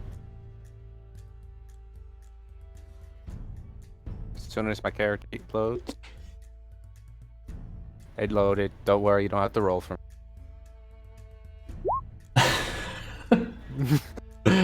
How convenient. Alright, you get bitten by spiders for 13 piercing damage at the start of your turn. Okay. And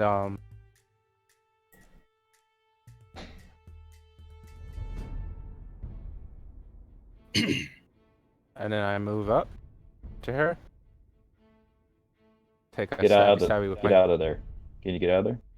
Yeah, I can. I can still move. That's 40 Was feet. that 20? What? That was 40 feet? Yeah. Oh, it was? Oh. Difficult terrain, so so you can only go like 4 squares with 40 feet of movement. Oh, okay. Oh, yeah, you're Yeah, right. dash. I would. Yeah, if you dash, you ignore it because of mobile. Yeah. Yeah. It's just I wouldn't be able to do anything else, Yeah, right? you can see through it, but yeah, you could try and like attack her. You can still like see properly, or you wouldn't be able to move Yeah. out of it and attack her though. Yeah. And insect plague is I would know is the concentration spell, right? Yeah, you can see her like holding on to the magic and concentrating. Move Okay. backwards. Okay, let's see what I have. That could probably hit her. Well, get out. If you could get out, get out. Yeah, no, I'm gonna. I don't really have a thing. I guess I'll mock her. Okay. I use vicious mockery on her, and she makes a saving throw. Yep. And I will move out of this. Wait, can I move out of it? Sticks and stones may break my bones, and apparently words can hurt me too, but not this time. That's your words. Yep. Those are I moved tricky out words. of the. Yep, you're Yeah, out those of pretty- the insect plate there. Yep. And I can see Berazer, right? Yeah. Okay, I'll throw him second level healing.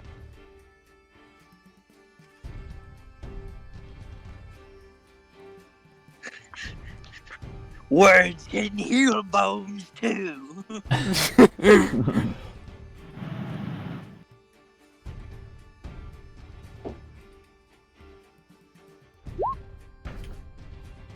All right, 10 healing. And I will end my turn.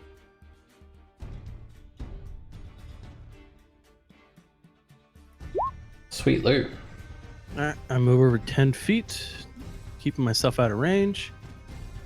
Then, 1 second to check one more thing, because I just thought of it.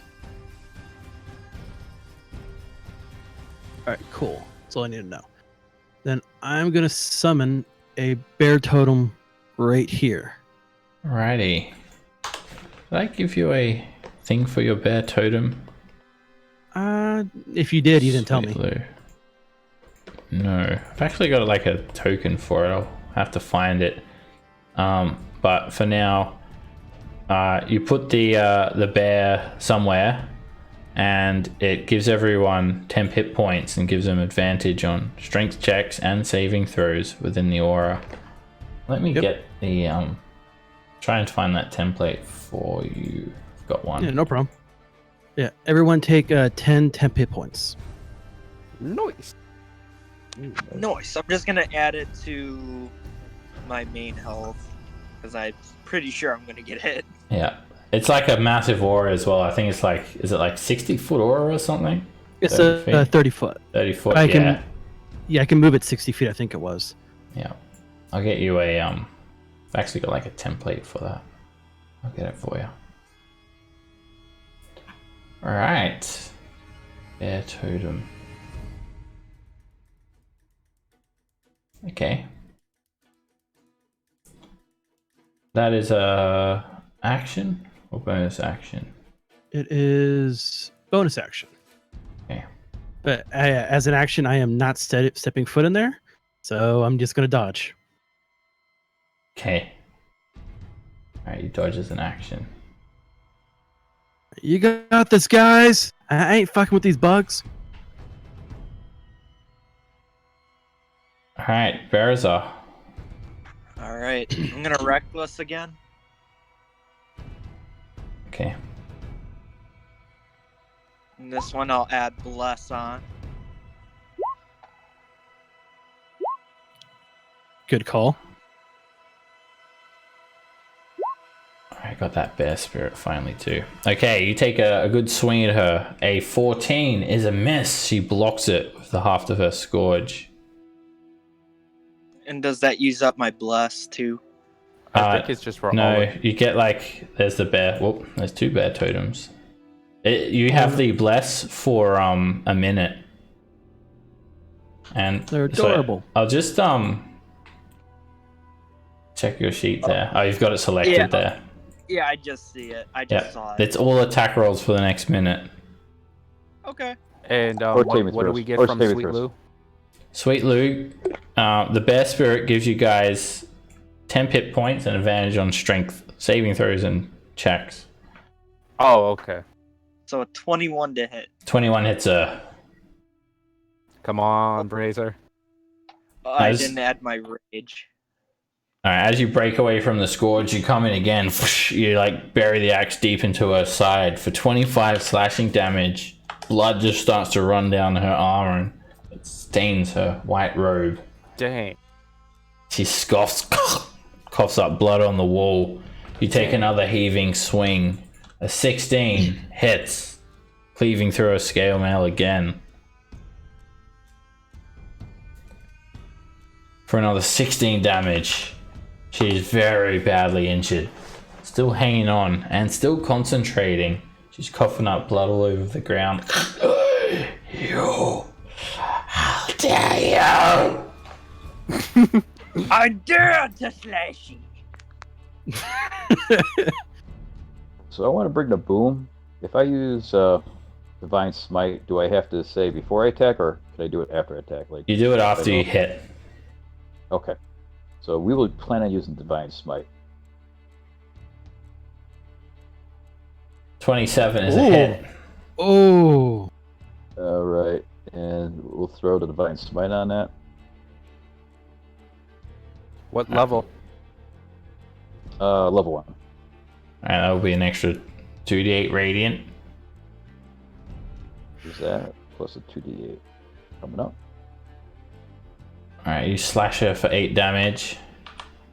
And as you slash her, your blade glows for another 9 points. That should be 1 constitution save.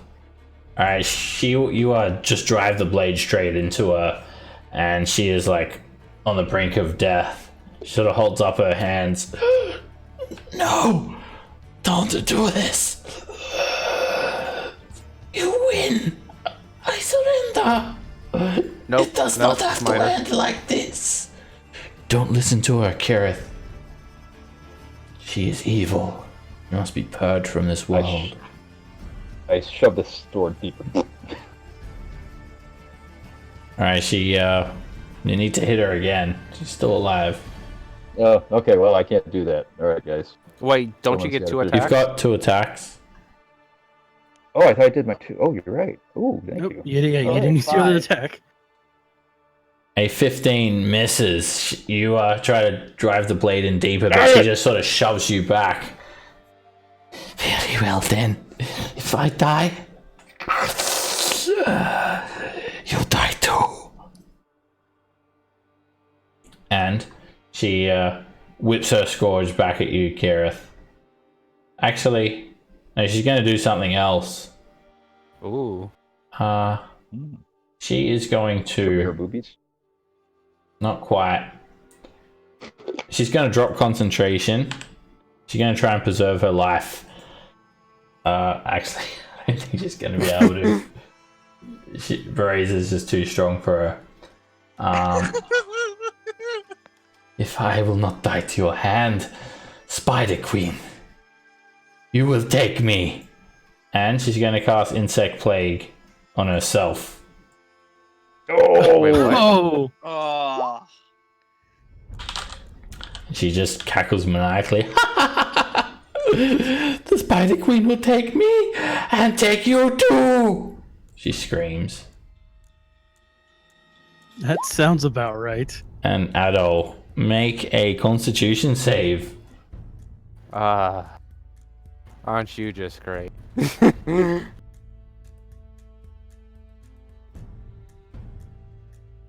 Thousands of tiny spiders are just crawling over one another, swirling around, biting, piercing. I gotta add the D4 to that. Yeah. Hold up.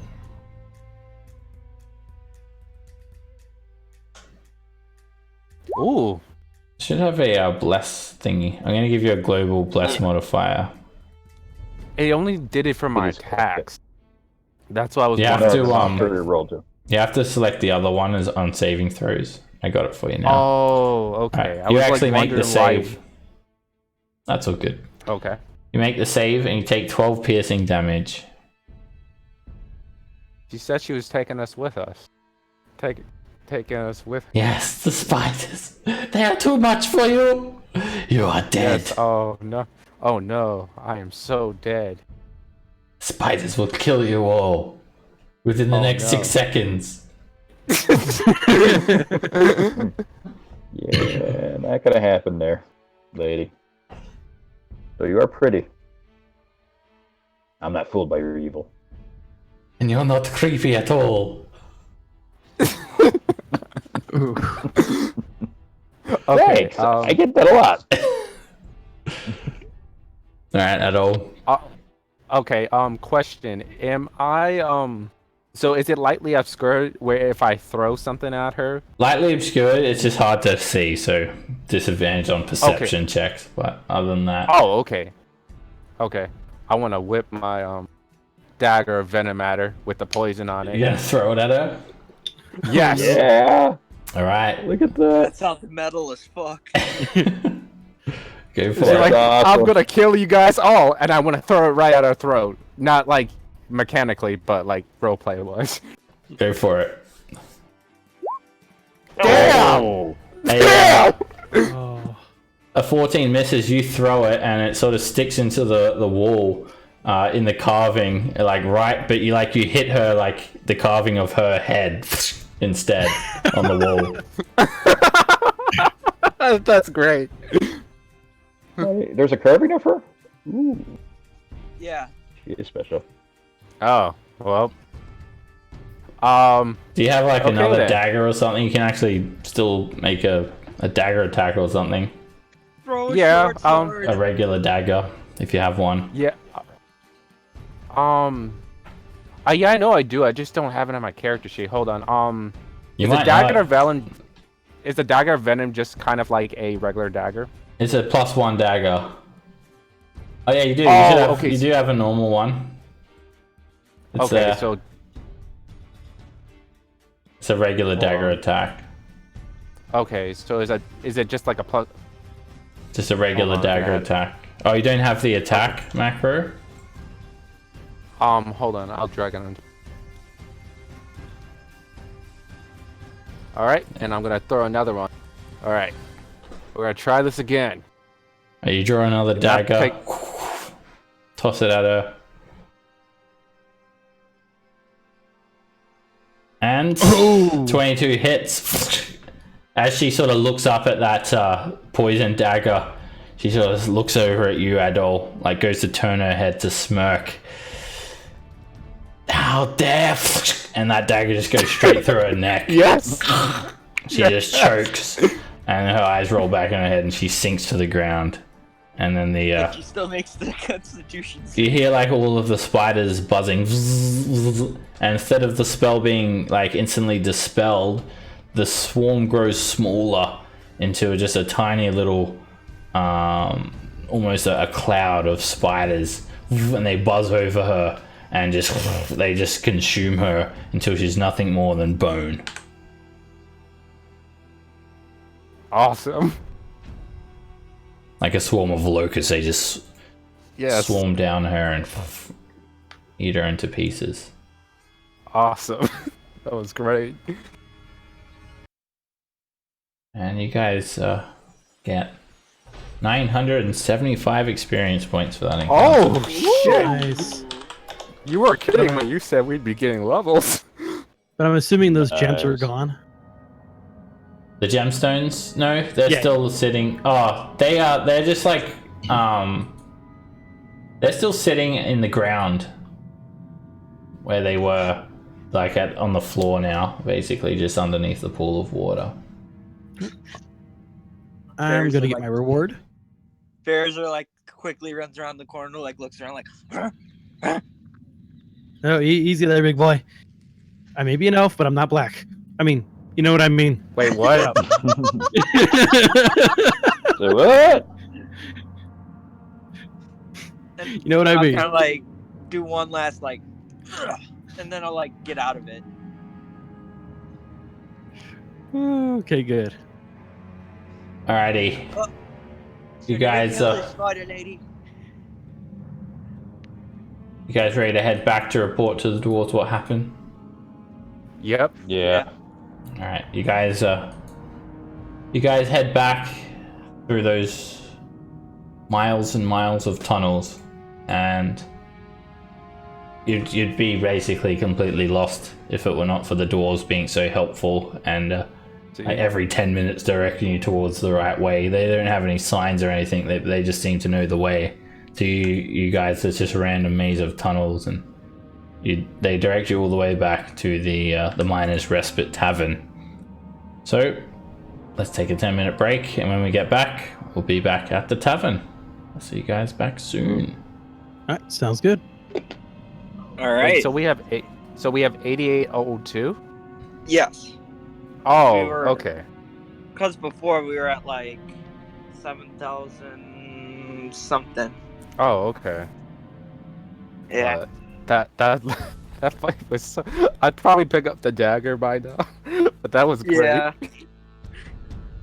Oh I god. didn't- I thought she was gonna be a lot tougher than she was. That's why. I No, if we would have started from level 1 into Saltmarsh, this fight would have been would have been difficult.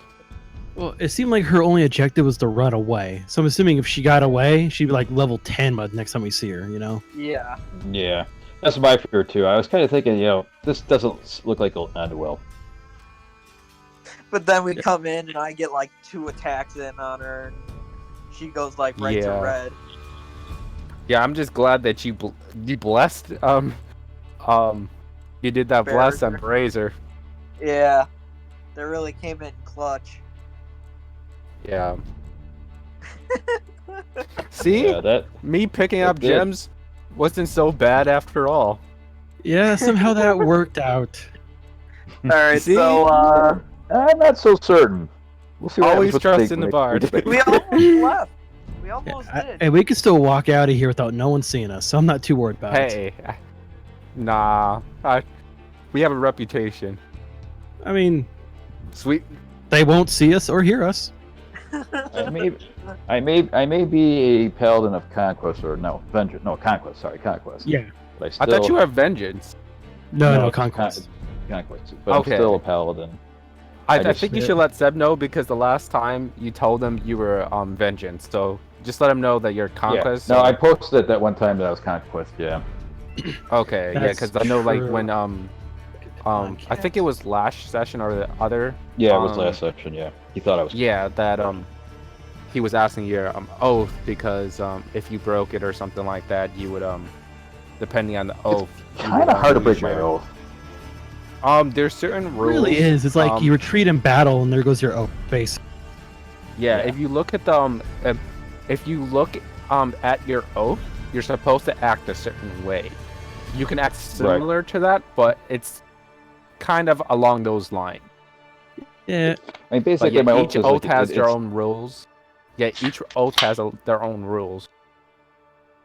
Yeah, they're more like Right, basically. guidelines. Well, it Yeah, pretty depends. Sub much. could look at it as hardcore though too. That's So, true. you It know. depends on the DM, yeah. Yeah, as long as you don't kill a child and stab it in its face, then you're fine. Well, it's not that child's evil. It is conquest. That's right. You know, I sometimes in order to make a baby stew, you have to slash a few babies. Mm-hmm. Shh. Where is Yeah. the party loot? Damn We're it? still on live stream. Seb's gonna watch this and he's like, "Wait, what did you guys say?" Trust me, you guys can't do worse than what I did. What Yeah. did you do? I mean, But I knew as soon as you guys but- brought it when she came up, I'm like, well, I'm gonna have to fight her. Or else not gonna let me walk away from this one. I knew it. Yeah, no, If my character was was just anything kinda but weird. a She was- druid, he would have slain her right away. and she was just He was like, a "Thank druid? you so much." Yeah. He sounds like Oh, Charlie me? Brown. Me. It was just like as soon as the whip, it was just like. Pretty good at that. Oh, I'm pretty That good was at great. that. Hey, does anyone know where the party loot is? I'm trying to find the damn thing. Good question. It should be It's gotta party. in the second tab. It's Second yeah, it tab. has to be. Chips Manifest. Oh, yep, there it is. Thank you. I know. Fuck off. He wants a part of the loot too. I don't know what it is lately. She's so needy. She's usually not this bad. I felt pretty good about what I said with like when she was like, "My spiders will crawl all over you," and I was just like, "I'll crawl into your soul." That's what you said. Okay.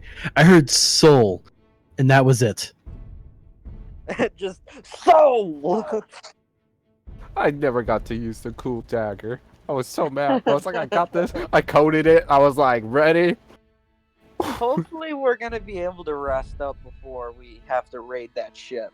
Oh, no, Oh, no, definitely. we're- Yeah, no, this is a part of our downtime. This is like kind of like a little side. Okay. Yeah. Yeah, but we had to head off. Like we basically did before we did our downtime activities. It was kind of like we did this first and then we did our downtime. But we are basically Yeah, we already you already went searching for your magic item and whatnot. Pedro's gonna shit himself. I'm just copying and pasting, and literally half the party loot it's in white, and the other half is in tan.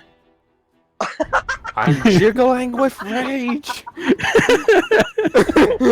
What have you done? Oh, my bad, Pedro, if you're listening to this. But My girlfriend's He's gonna watching probably this say right Laurent's now, gonna too. probably say something. My girlfriend's watching this too right now. hello. Happy birthday, Tori. Well, yesterday. Happy late birthday. Yes, that. Did you enjoy medieval times? Yeah, we all did. Oh, awesome. I haven't been there since I was a kid. Do you still get like a small little like chicken to yourself? Yeah, you get like a whole half of a chicken to yourself. Oh, You get like a little corn on the cob. You get like half of a baked potato. ooh. You get a tomato bisque, kinda- which is like the same thing as tomato soup. Really. Yeah. Man, that kind of reminds me of When I was Monster there, it Hunter. was dragon soup. Yeah, that's what she said. It was dragon's blood. Oh, fuck you. It was vegetable soup. Whatever. Eat your vegetables. She was But like, eat your dragon. is it dragon's blood or is it tomato soup? Or is it tomato soup or is it dragon's blood? I don't know. Give me a damn Budweiser. Fuck off. I don't. How would Oh. Kira feel if he had to eat that? Just drinking dragon's blood. I think he's away right now. But We'll just take that. We'll no, just take that as a yes. right next to our section, there was this drunky guy that was rooting for our blue knight. Oh my god, he was hilarious. He just got really into it.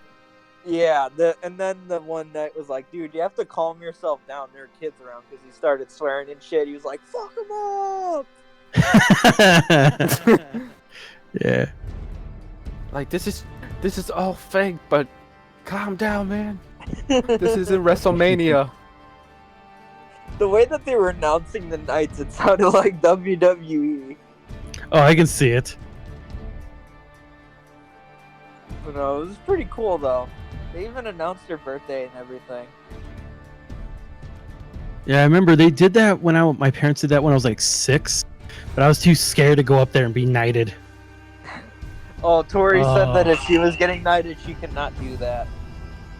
Oh, so that's what like my parents set it up, and I was just like, oh, damn it. Yeah, Luke wanted to get a katana. Did they say no? I was like, no, Luke, you are not getting a katana. Oh shit. Yeah. It's like do your chores. No, I have a katana. I don't need nothing else. God, what I'll was cut that the word dumb down movie? in him. Yes. Yeah, Luke was like, yo, I want to get this signed by Bo Jackson. I was like, you mean Randy Jackson?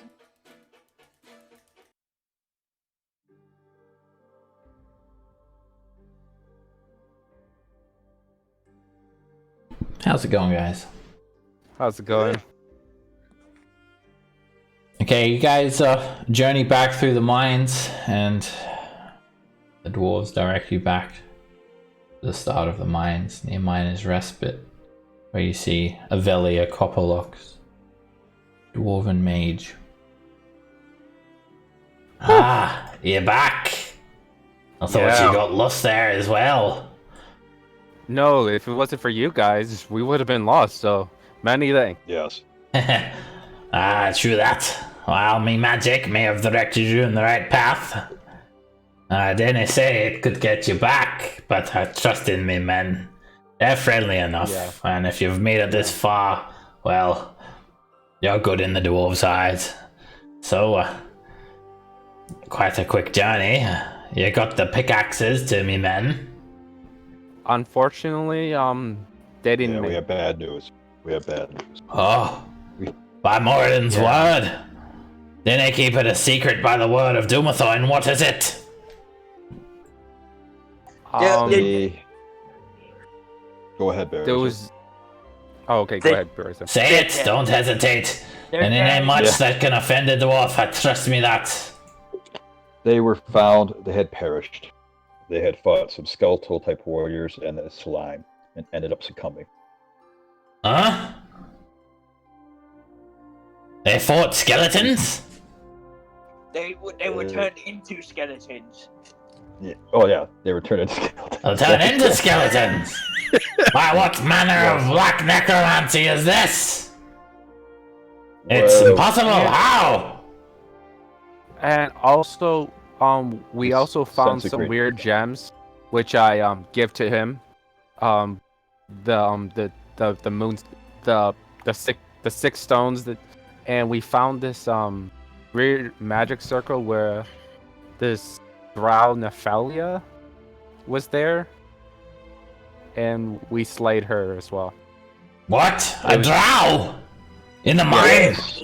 Impossible. Yes. Yes. She was a Impossible. There'd never be a single drow slipping by our noses. Talk truth. Well, the thing, well, She was you were in a absolutely magical right because prison. yeah, she was in a magical prison. That's why What? she was already there. She was in prison, and we took care of the problem by slaying her. I didn't think it would be true when I heard that we were not the first ones to come mine in these islands. It appears there are creatures of ancient times that have performed foul magical rituals then. Just as I expect. To tell you the truth, it doesn't surprise me. In fact, it was the reason for my allure. I'd heard of ancient elves that lived on these islands, attaining to such magic, and they were brung here by a strange knot in the arcane weave that had blessed all the gems in this mine with magical powers, and you've brung me proof of that. You've done well. Tonight, also though, we shall mourn for our fallen brothers. Yes, indeed. Also we found some other gems and I give him the dagger because I mean, like, it belongs to you guys. If you Oh, but I was using it for hot sauce.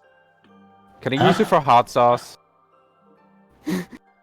If you found those possessions belonging to that of the dead dwarves, they didn't need it when they're dead. You must be keeping it. You'll make much more use of it, and you'd be doing them an honor if it's helping you out in your good deeds. All right then. However, I will need these gemstones. Oh yeah, definitely take the gemstones. We give him all the gemstones. I mean, could All we of keep them. one? We did slay a very powerful drow for you guys. I mean, you guys were going to find her eventually, and you probably were all going to die. We did you a favor. I'm afraid I cannot. This is property of the crown. It is against the laws for you to take them. However, I have something special that I would like to share with you, should you so have it. Do you see me fine stuff that I have in my hand? Yes, I like special. I can teach you how to make one. Staff of power it is. Quite a rare item indeed. You, sir, have a deal. No, it's not easy. Not easy to get the components, and it takes you a weeks, or a powerful mage indeed, to create it. But I shall share with you my schema. Perhaps one day when you grow in power, and your magical abilities evolve, you shall be able to craft one just like this. I'll take it.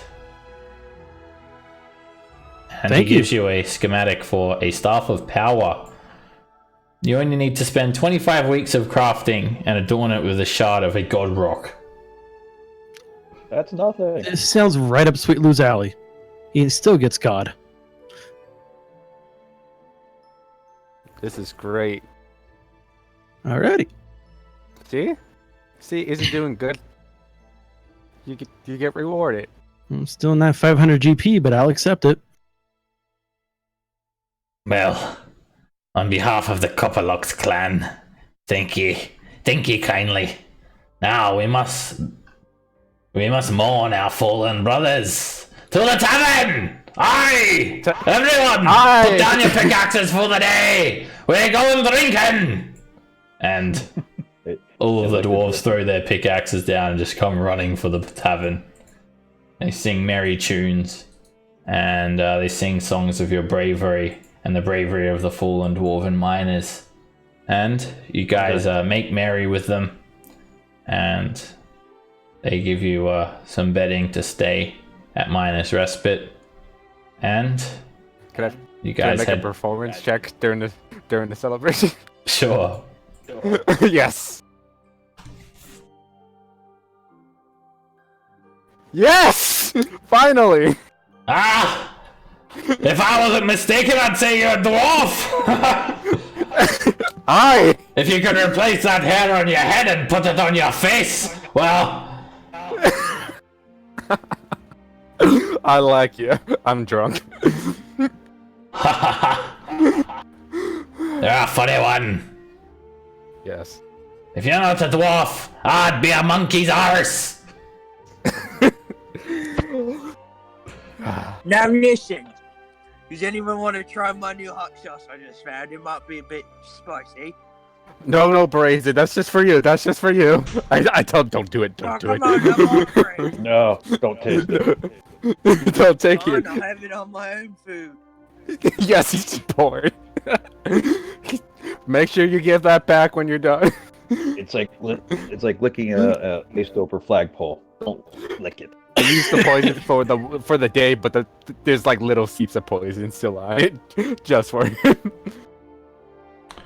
All right, the next day you guys head back to Saltmarsh, and you pass a couple of small villages or manors again, belonging to halflings around the region. Quite a few trade caravans on the roads and pathways that lead up to Saltmarsh, and everyone take a long rest. This was a little sort of excursion that you guys did in between your week of downtime. So you guys arrive back at the town of Saltmarsh. Now, it would probably be best to wait for the rest of your party members before going on this mission. But if you guys wanted to like do any other like exploration or side quests, or you could do the mission now, it's up to you guys. I'll leave it for you guys to decide that. You could investigate or get rumors or something around town as well. Yeah, sure. Investigating sounds good. Alright, so Elmo, actually you guys will be back at the empty net now. We'll take you guys to the empty net where all your NPCs are hanging out. Okay. Okay. The other group of adventurers, the other party. Yes, with their cleric. Well, I meant druid. Sorry. They've just been hanging out in town, but Elmo has been like gathering information for you. And as you guys get back into the Empty Net Tavern, Elmo, Three-Eyed Owl, Melanie, and Fruella are sitting around, and they're sort of talking quite sort of chirpedly and quite quickly, and then they sort of stop as you guys enter. And then there's just like this awkward silence when you guys like walk up to them. Well, go on then. You gotta tell them eventually. Elmo says to Fruella. What? Well, Teresa! I've got something to tell you! What? Remember when we shared the special hug? Yeah? Well, I think it made me pregnant. What? Oh, Oh, Razor what? Jr. Well, you heard me. Pregnant when we sped, she had a special hug. I'm gonna be a dad. You are a dad, yes. I don't know what to name him. Here he is. And she like reaches under the table and pulls out this little creature. And it, Oh my god! Oh my god! And she like gives him to you. What the heck? Dada! No. Wait, No. You got some explaining to do. I have. wait a minute. And she just like puts him on Wait you and he a minute. hugs you. Dada! What the? Jerry! How the heck did you get that? That's not a half. That's not orc at all. What? Yes, it is. Look at it. I hatched it myself. From the egg. It's What? What? Wait, What? the egg? Where'd you get the egg? Where'd you get an egg? We made it when we had a special hug, and then last night, or this morning when I woke up, there was an egg under my bed. You're. Oh my god! His freaking Craven. He probably left it. Craven, you ass. Oh my god! Dagger! Anyone can make a like a nature check to see if this is how. Yes. This is how babies are made. Oh god, I better not fail this. I might believe it. Oh shit, pretty done. actually, yeah. No, I believe it. Adult thinks that's how babies are made. You guys think something else over if you got over a 10. Yeah, that's definitely yours, Fraser. I know what I'm talking about. Brady, yeah, you're not sure if Ferrari realizes this, but it's a baby lizard folk.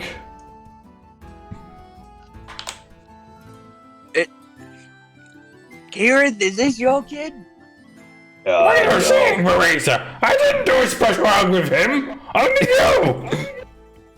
I Well, we have did never find that had egg special from the one lady. hugs with any female. So wait, Yeah. we bought that egg, and Craven must have left it under your bed, and then it hatched it. No, we shared a special hug, and then we make it the egg, and now it is your son, Razor. Yes. Gaga, Right. gaga. That's your son. You better take responsibility. Razor, you have a son now. And this creature is black, I'm assuming? That's green. It's He's got green skin with like Okay. scales. I was just saying because the egg was black. Yeah, this is definitely a this is definitely not a goat. It's a it's a lizard folk. But I should have bought a half dozen.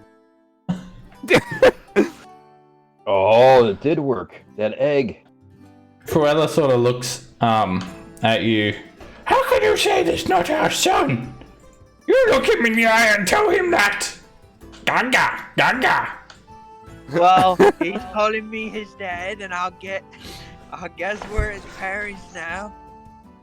Don't worry, I will look after him while you're going adventuring. I'm trying to think of a name for the baby. I called him Razor. You called him Razor. Yes. Like a little razor. Razor. How about Sea Razor?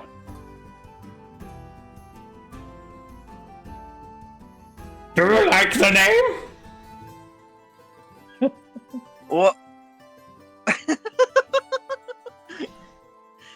What? I'm trying to.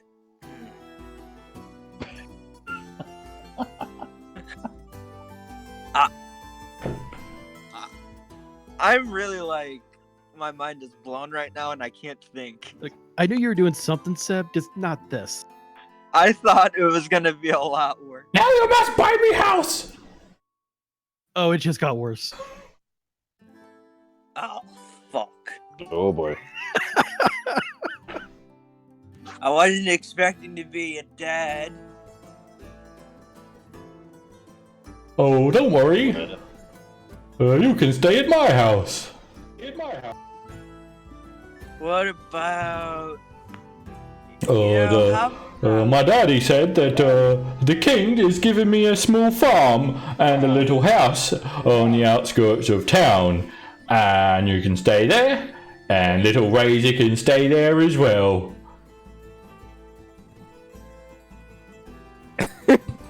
This is great. How about we name... I got it! How about we name it Ragnar? That's a nice Really? name. No, The name is Razor. I already picked it. Alright, it'll be Little Razor. Spugnose just like holds Melanie's hand. Oh, Melanie, I can't wait till we have a little egg like that as well. He just looks at him like with a strange look. Yes, of course, three-eyed owl. One day.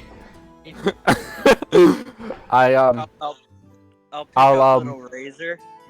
I'll go to the barkeep and I'll drop 10 GP for like everybody in the house. Drinks on me for the two happy couple.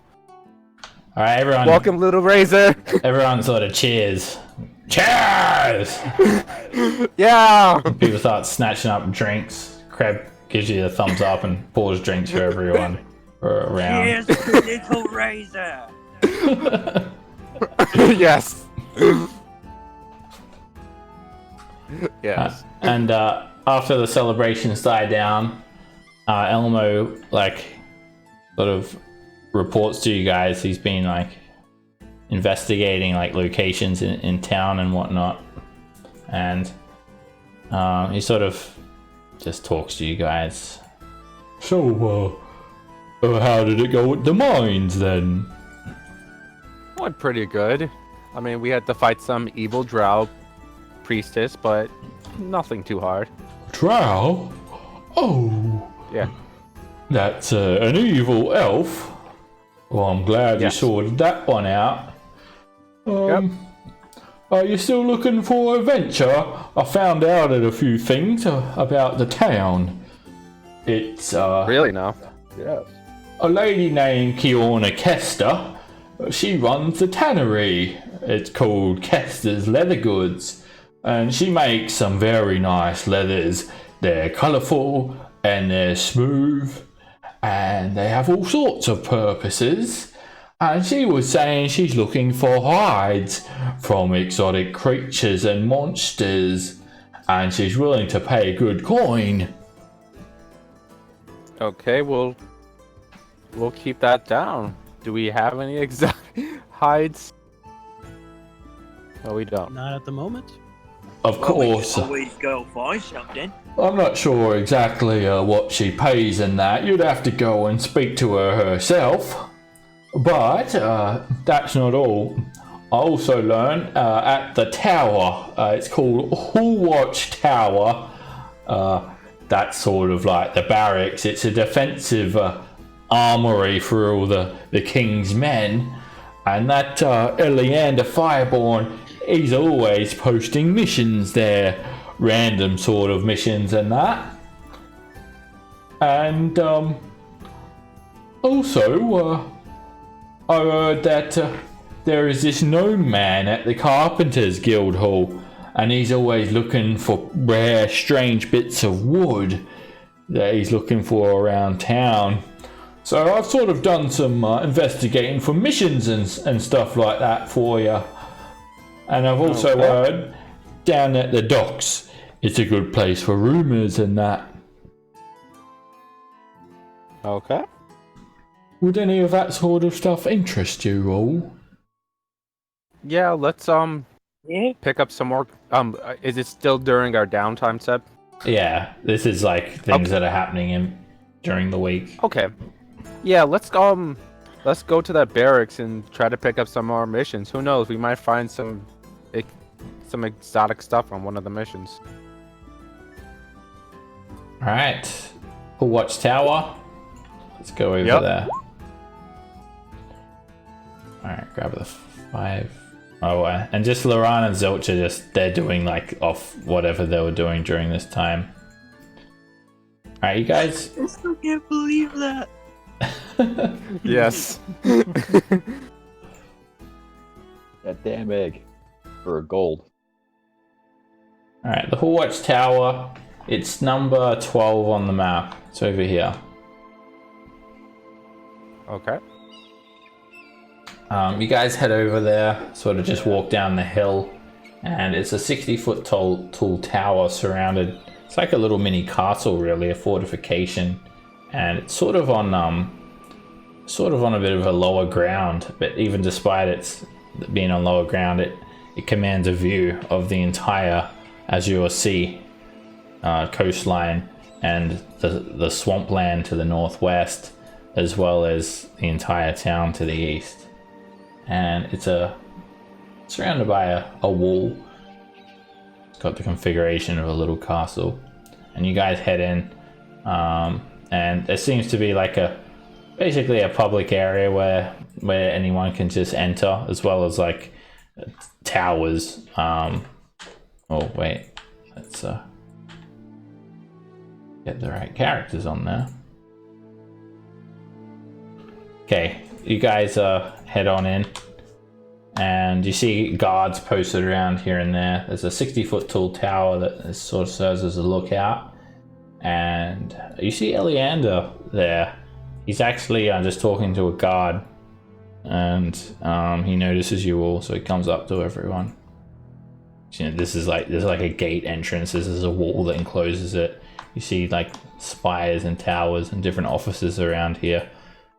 All of the Saltmarsh guards, they're dressed in either chainmail with spears or leather armor and clubs.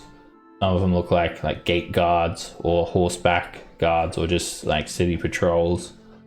And Eleander comes up to you guys. Ah, friends. Good to see you here. May I congratulate you once more on your success at the haunted house. What brings you here? We're looking came for to- work in the meantime. Ah, yes. I'm always looking for adventurers, to tell you the truth. As the commander of the town guard, well, I need to keep everything under control, of course. I usually post missions up here on the wall. You see that board? And he points to a like a notice board on the wall. Feel free to take a look at it whenever you like. I'm always posting something different. If you've come for work, well, you see, the Crown has recently asked me to send out patrols in the surrounding region as a scout, just to secure the area, and also for cartographers to map Salt Island. Do you know there's still a vast portion of Salt Island that's completely undiscovered?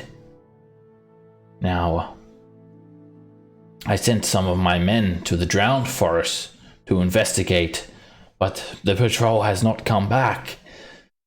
From what I've heard, there are bullywugs, evil frog creatures that lurk in the Drowned Forest, and I fear that they may have succumbed to an ambush by them. What's a bullywog? Oh, it's a little Remember evil that- frog man. Remember that thing that ate Kenny? Who's The Kenny? dog. Remember that dog in Omelet? Oh, that's the frogs that ate the little doggy.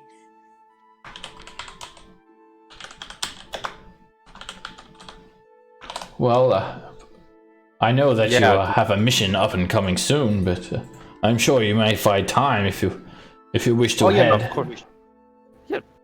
Oh, definitely. to the Drowned Forest. But be warned, it could be very dangerous. what can you tell us about this forest? The drowned forest. I'll be honest with you, it's a mystery to even me, but I've heard things and rumors. It's at the edge of the Hull Marshes to the north. Now it's a haven for all manner of monsters.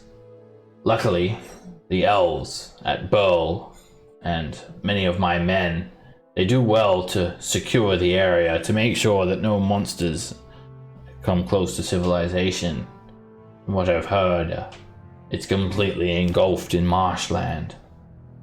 And there are all manner of monsters that lurk there. I've heard report of bullywogs, but foul things like trolls as well. And some discouraging rumors.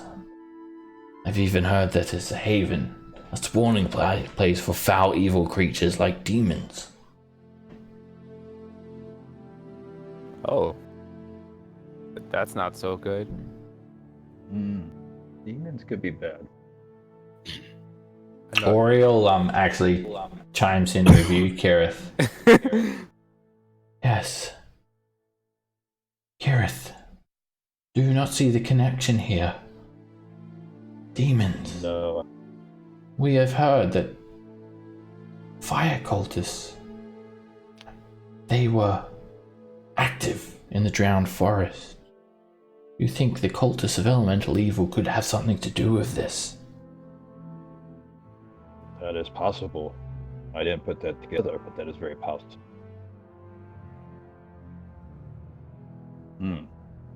It might be worth checking out. I share Ariel's thoughts on potential connection. Well, she might be right. I'm Sure? more than happy to investigate Never asked. the whereabouts of your men. Thank you. I wouldn't expect you to go very deep into the drowned forest. It's a very dangerous place, but if you could find any sort of signs as to what has happened to them, well, I'll reward you with pay. I'll give you 50 gold pieces each, we'll say. This may be Alright. a clue to what we're looking for, though, so it might be worth going that direction. Yep. Oriel seems to believe It won't so. take us. Yeah, I Is it trust- gonna? Is it gonna I take us trust long him to or get her. there? Or it. I would set aside a few days, of course, yes. Okay then. We should. How many days um, until our ship mission? There's no exact time, but Oh, gotcha. I presume we've got at least a week. This would be happening in between like the 2 weeks of downtime that you guys had. Gotcha. Yeah. So yeah, we should head out right away. Very well then. And Yep. Alright. You guys We'll- head out. Oh, and just safe to assume, Seb, for future reference, I usually would just cast when it gets dark. I would cast light Kirith shield. Sure. Okay. Alright. You guys leave the Hull Watch Tower and go to do some overland trekking. I just moved to the overland map.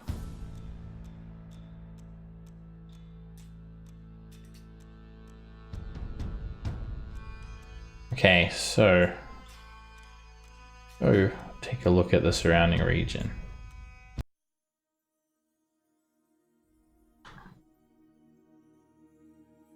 Here you guys are in Saltmarsh.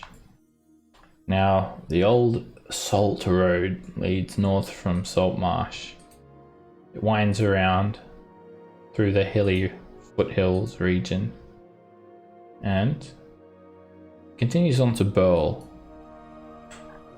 From Burl, it heads into Silverstan, which is an elven settlement. And from there, the guards, they must have branched out towards the drowned forest, uncharted territory. The journey is going to be a bit of a long one. It's going to be a couple of days at least. As the crow flies, 45 miles along this road. Let's see how many miles that was. 35 to Burl and 45 to Silver Stand.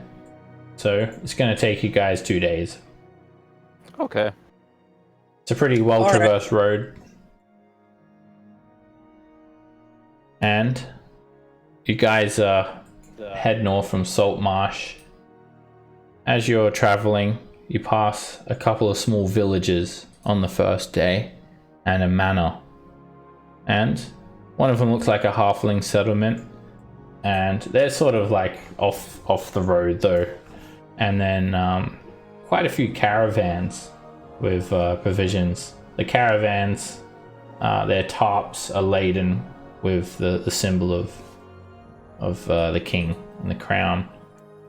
And you continue on, and you actually make for camp. There are several outposts as well, sort of stopping points for travelers like this, and they're all safe for the most part. And you guys continue on. A day passes, you pass a few more villages, another manor, a couple more caravans, and it's a safe journey before you guys arrive at Burl 2 days later. Cool. Alright, so Burl is a fortified outpost, and it's heavily guarded. It's sort of out in wild territory. It's very savage lands around you guys. Bad lands. So let's just move on over to Burl. Alright, you guys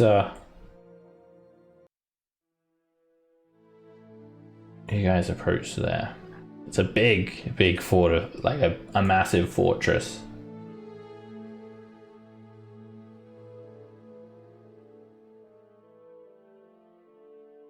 Alright, as you guys approach, you see a couple of guards sort of looking over at you guys atop some battlements. There is like a wooden palisade surrounding it, and the doors are closed. The guards, they call down to you guys. Yo, name and purpose.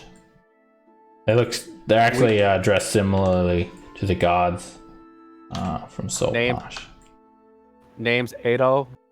We come on for the mission from Iliander to investigate the whereabouts of a search party that came this way.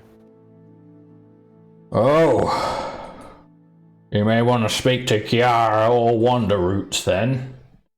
Well, all right then. You've only got 2 arms and 2 legs, so you don't look like monsters.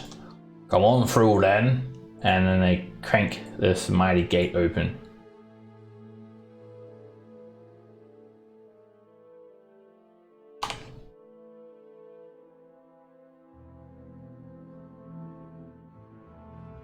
Alright, you see basically a small village inside of here. There's a keep set atop a hill that overlooks the forest and its borders, and you even see like farms clustering around, and like just commoners living here as well, going about their business. Several houses and livery of the king sort of shown everywhere. The guards direct you to like the center of the keep, to this large tower to the east. Go on through there, then you'll find her. All right then.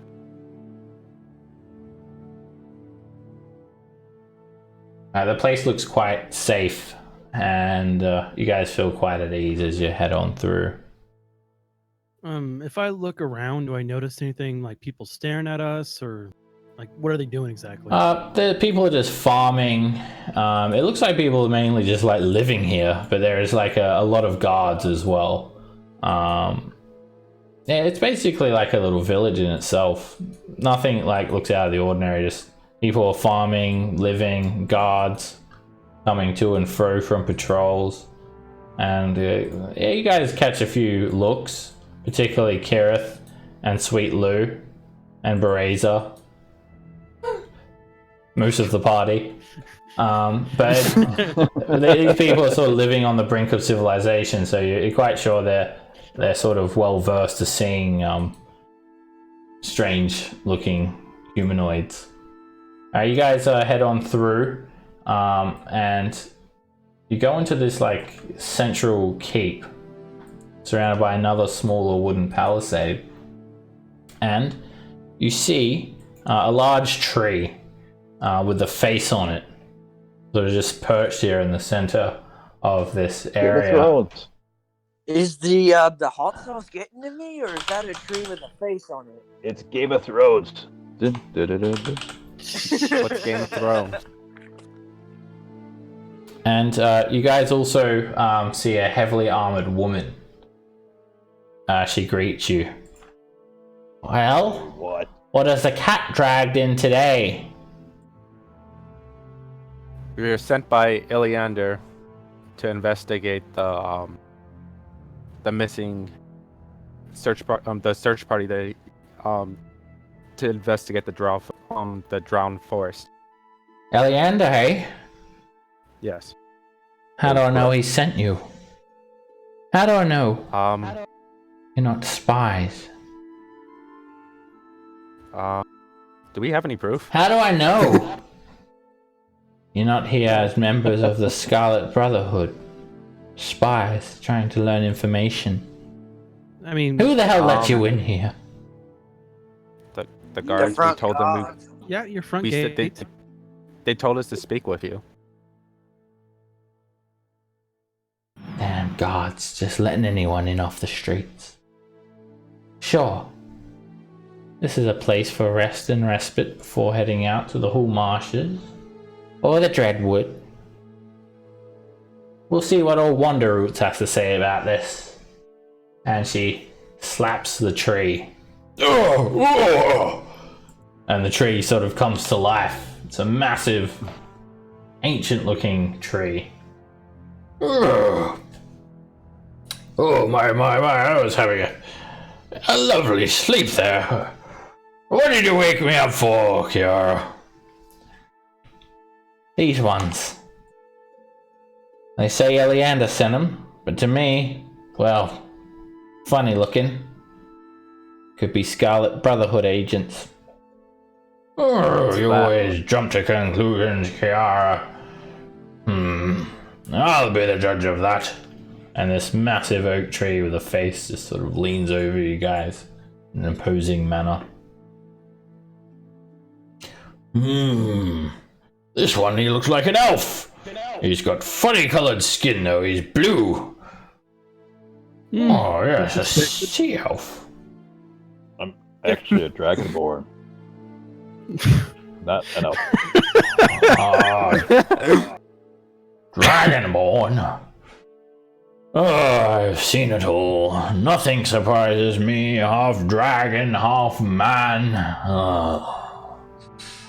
I've seen many things in my thousands of years of life. And then Druidic, I'm going to say, have you seen anything interesting lately? You speak the ancient tongue, he says back in Druidic. It's one of many. This is my preferred method of speaking. But I've not seen sea elves in Silverstand. You are not of that tribe? No, I'm not. I'm here for means that I'm not proud of, but I'm here to make it right. Oh, yes, I sense you are good of heart. Indeed, there are many good-natured elves and fey people such as yourselves that protect the innocence of this land. Perhaps I do you're what I going can to with Great help One. them. Well, that's what I was hoping you can help us out. We're here to find some people that gone missing. Maybe you might have heard something? Ha! Ha! Ha! Ha! Ha! People that have gone missing in the drowned forest. I'm assuming it's quite a bit. Many, many. What Almost about as recently? many rings as I have inside of myself. That's a lot, I'm assuming. But there's some that happened recently that a lot of people are alarmed about. Yes. You come to seek missing soldiers, I take it. It is not Correct. often that they come from the small village to the south. They have a different scent about them.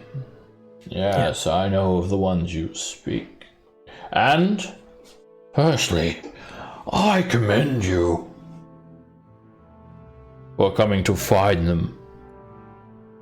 The good knights of Keerland have helped the denizens of the forest many times before. Most recently, they even defeated an incursion of cultists that were worshipping elemental evil fire. That's pretty impressive. Since then, What? The elves, the tree people, and the crown of Keerland have observed the Wild Flame Pact, treaty between the cultists of evil, forces of good, one that calls for mutual defense against the Dreadwood's horrors. I'm guessing that treaty was broken recently. Why do you say that? Well, you were saying that they were fighting each other, and then all of a sudden, these soldiers gone missing. That's just my guess. Kiara chimes in. There are bad things. Bad things in the Dreadwood. Many monsters. There are aberrations, elementals, and outlaws. If you've come here to slay some, well, you've just earned my favor. I'm offering bounties for anyone who's looking to kill monsters or criminals. I know your work is for Eleander, but, wow. If you're planning to head into the Dreadwood, I might have a few bounties for you too. You could pick up a bit of extra coin. Pay good. I mean, yeah, I'm in. That Sounds sounds good. appropriate. Yes. I'm good for it. Alright then. I've got a bulletin board just outside of the gates there. You probably saw it on the way in. You check that out. My bounties will be posted there. You best be heading up to Silverstand though. You best be letting the elves know you're headed in, or they may mistake you for no too well do-gooders, if that's how you say it. Bad people is what I'm trying to say. Okay.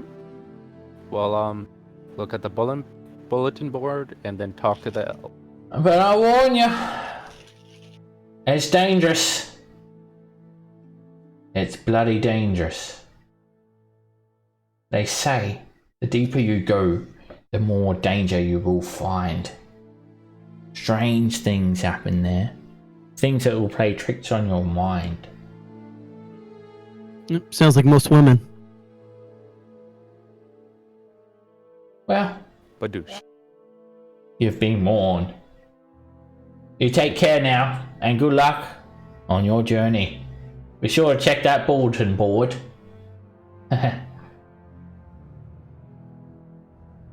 You can stay here as well. There's plenty of room for you. We've got extra beds of late.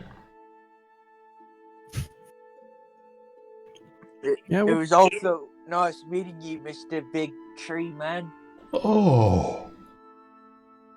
Please, Stop by again on your way back after you've done what you need to do.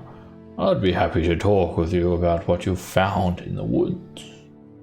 It is a corrupt place these days. Forced out of my own home I was by the evil that has arisen there. Well, maybe we can correct that. But we'll see. Yes. Now, please forgive me if I accidentally end up cutting some trees down. When I'm fighting, I can get angry and I'll just attack many things.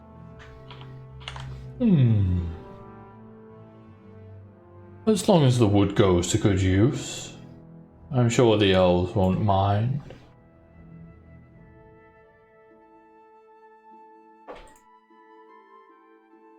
You guys are like sort of camp here, and then when you're ready to head out, you take a look at the notice board, and you see a wanted sign that's looking for the capture or death of a troll.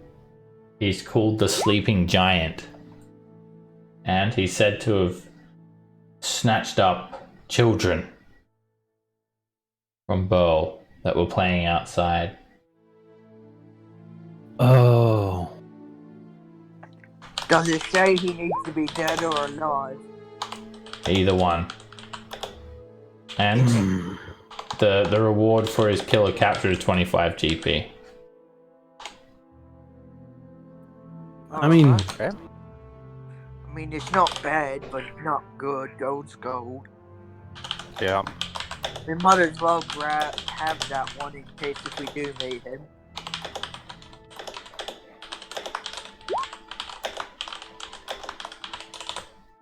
I've added that into your quest folder. I'll add it to the quest folder. A little bounty. Alrighty, you guys collect that quest from the notice board and head out. Furthermore, your next destination will be Silverstand. It's like an elven treetop village. So let's throw that into the quests. And Manistrad's quest has been completed as well. Just nice. Presume that you guys have like talked to her as well and told her the situation there. Yeah. You forgot that. Oh, you're just like, no, there was so much going. Hey, Brazier just found out he had a child, so I mean, like, there were more important things. I had the baby. Yes. I literally thought you were gonna have a Maury moment there, Seb. You're not the father, but here he is. Yeah. Craven still curses us, even though he's not here. Craven had the last laugh. Oh god, he hatched an egg that's a lizard folk. Still a druid. God damn it! You guys head out from this fortification of Burl through Silverstand, and just as you're making your way through this track, there is actually a road that cuts through the forest, and you don't see any elves, but you're quite sure that they're watching you guys as you move through their forest. As you traverse through this thick forest, you start to see how it got its name. The leaves have this silvery sheen to them, and it also extends to the bark of the trees. And Sweet Lou, you feel very strange indeed as you move through Silverstand. You almost feel as if like you're more sort of in touch with your Fey ancestry. Like there is a strong presence of the Feywild almost sort of embedded into the very roots of the trees here. And you guys move through, and eventually you come to this settlement, a wood elf settlement. You see elegant wooden structures built among the forest canopy. And at this stage, it's a bit of a journey. It's like a few hours you've been tracking through the woods, and you're quite sure that you are welcome here, because you're also quite sure that the elves would have been aware of your presence most of the second that you stood foot into Silverstand. And you arrive at this beautiful elven treetop village. Oh wow, that is That looks- nice.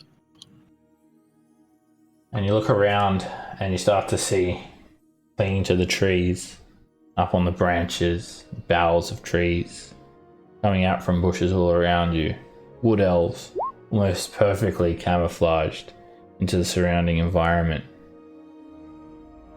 And we'll wrap it up here for today. With you guys arriving at Silverstand. Yikes. Nice cliffhanger. Yeah. Literally.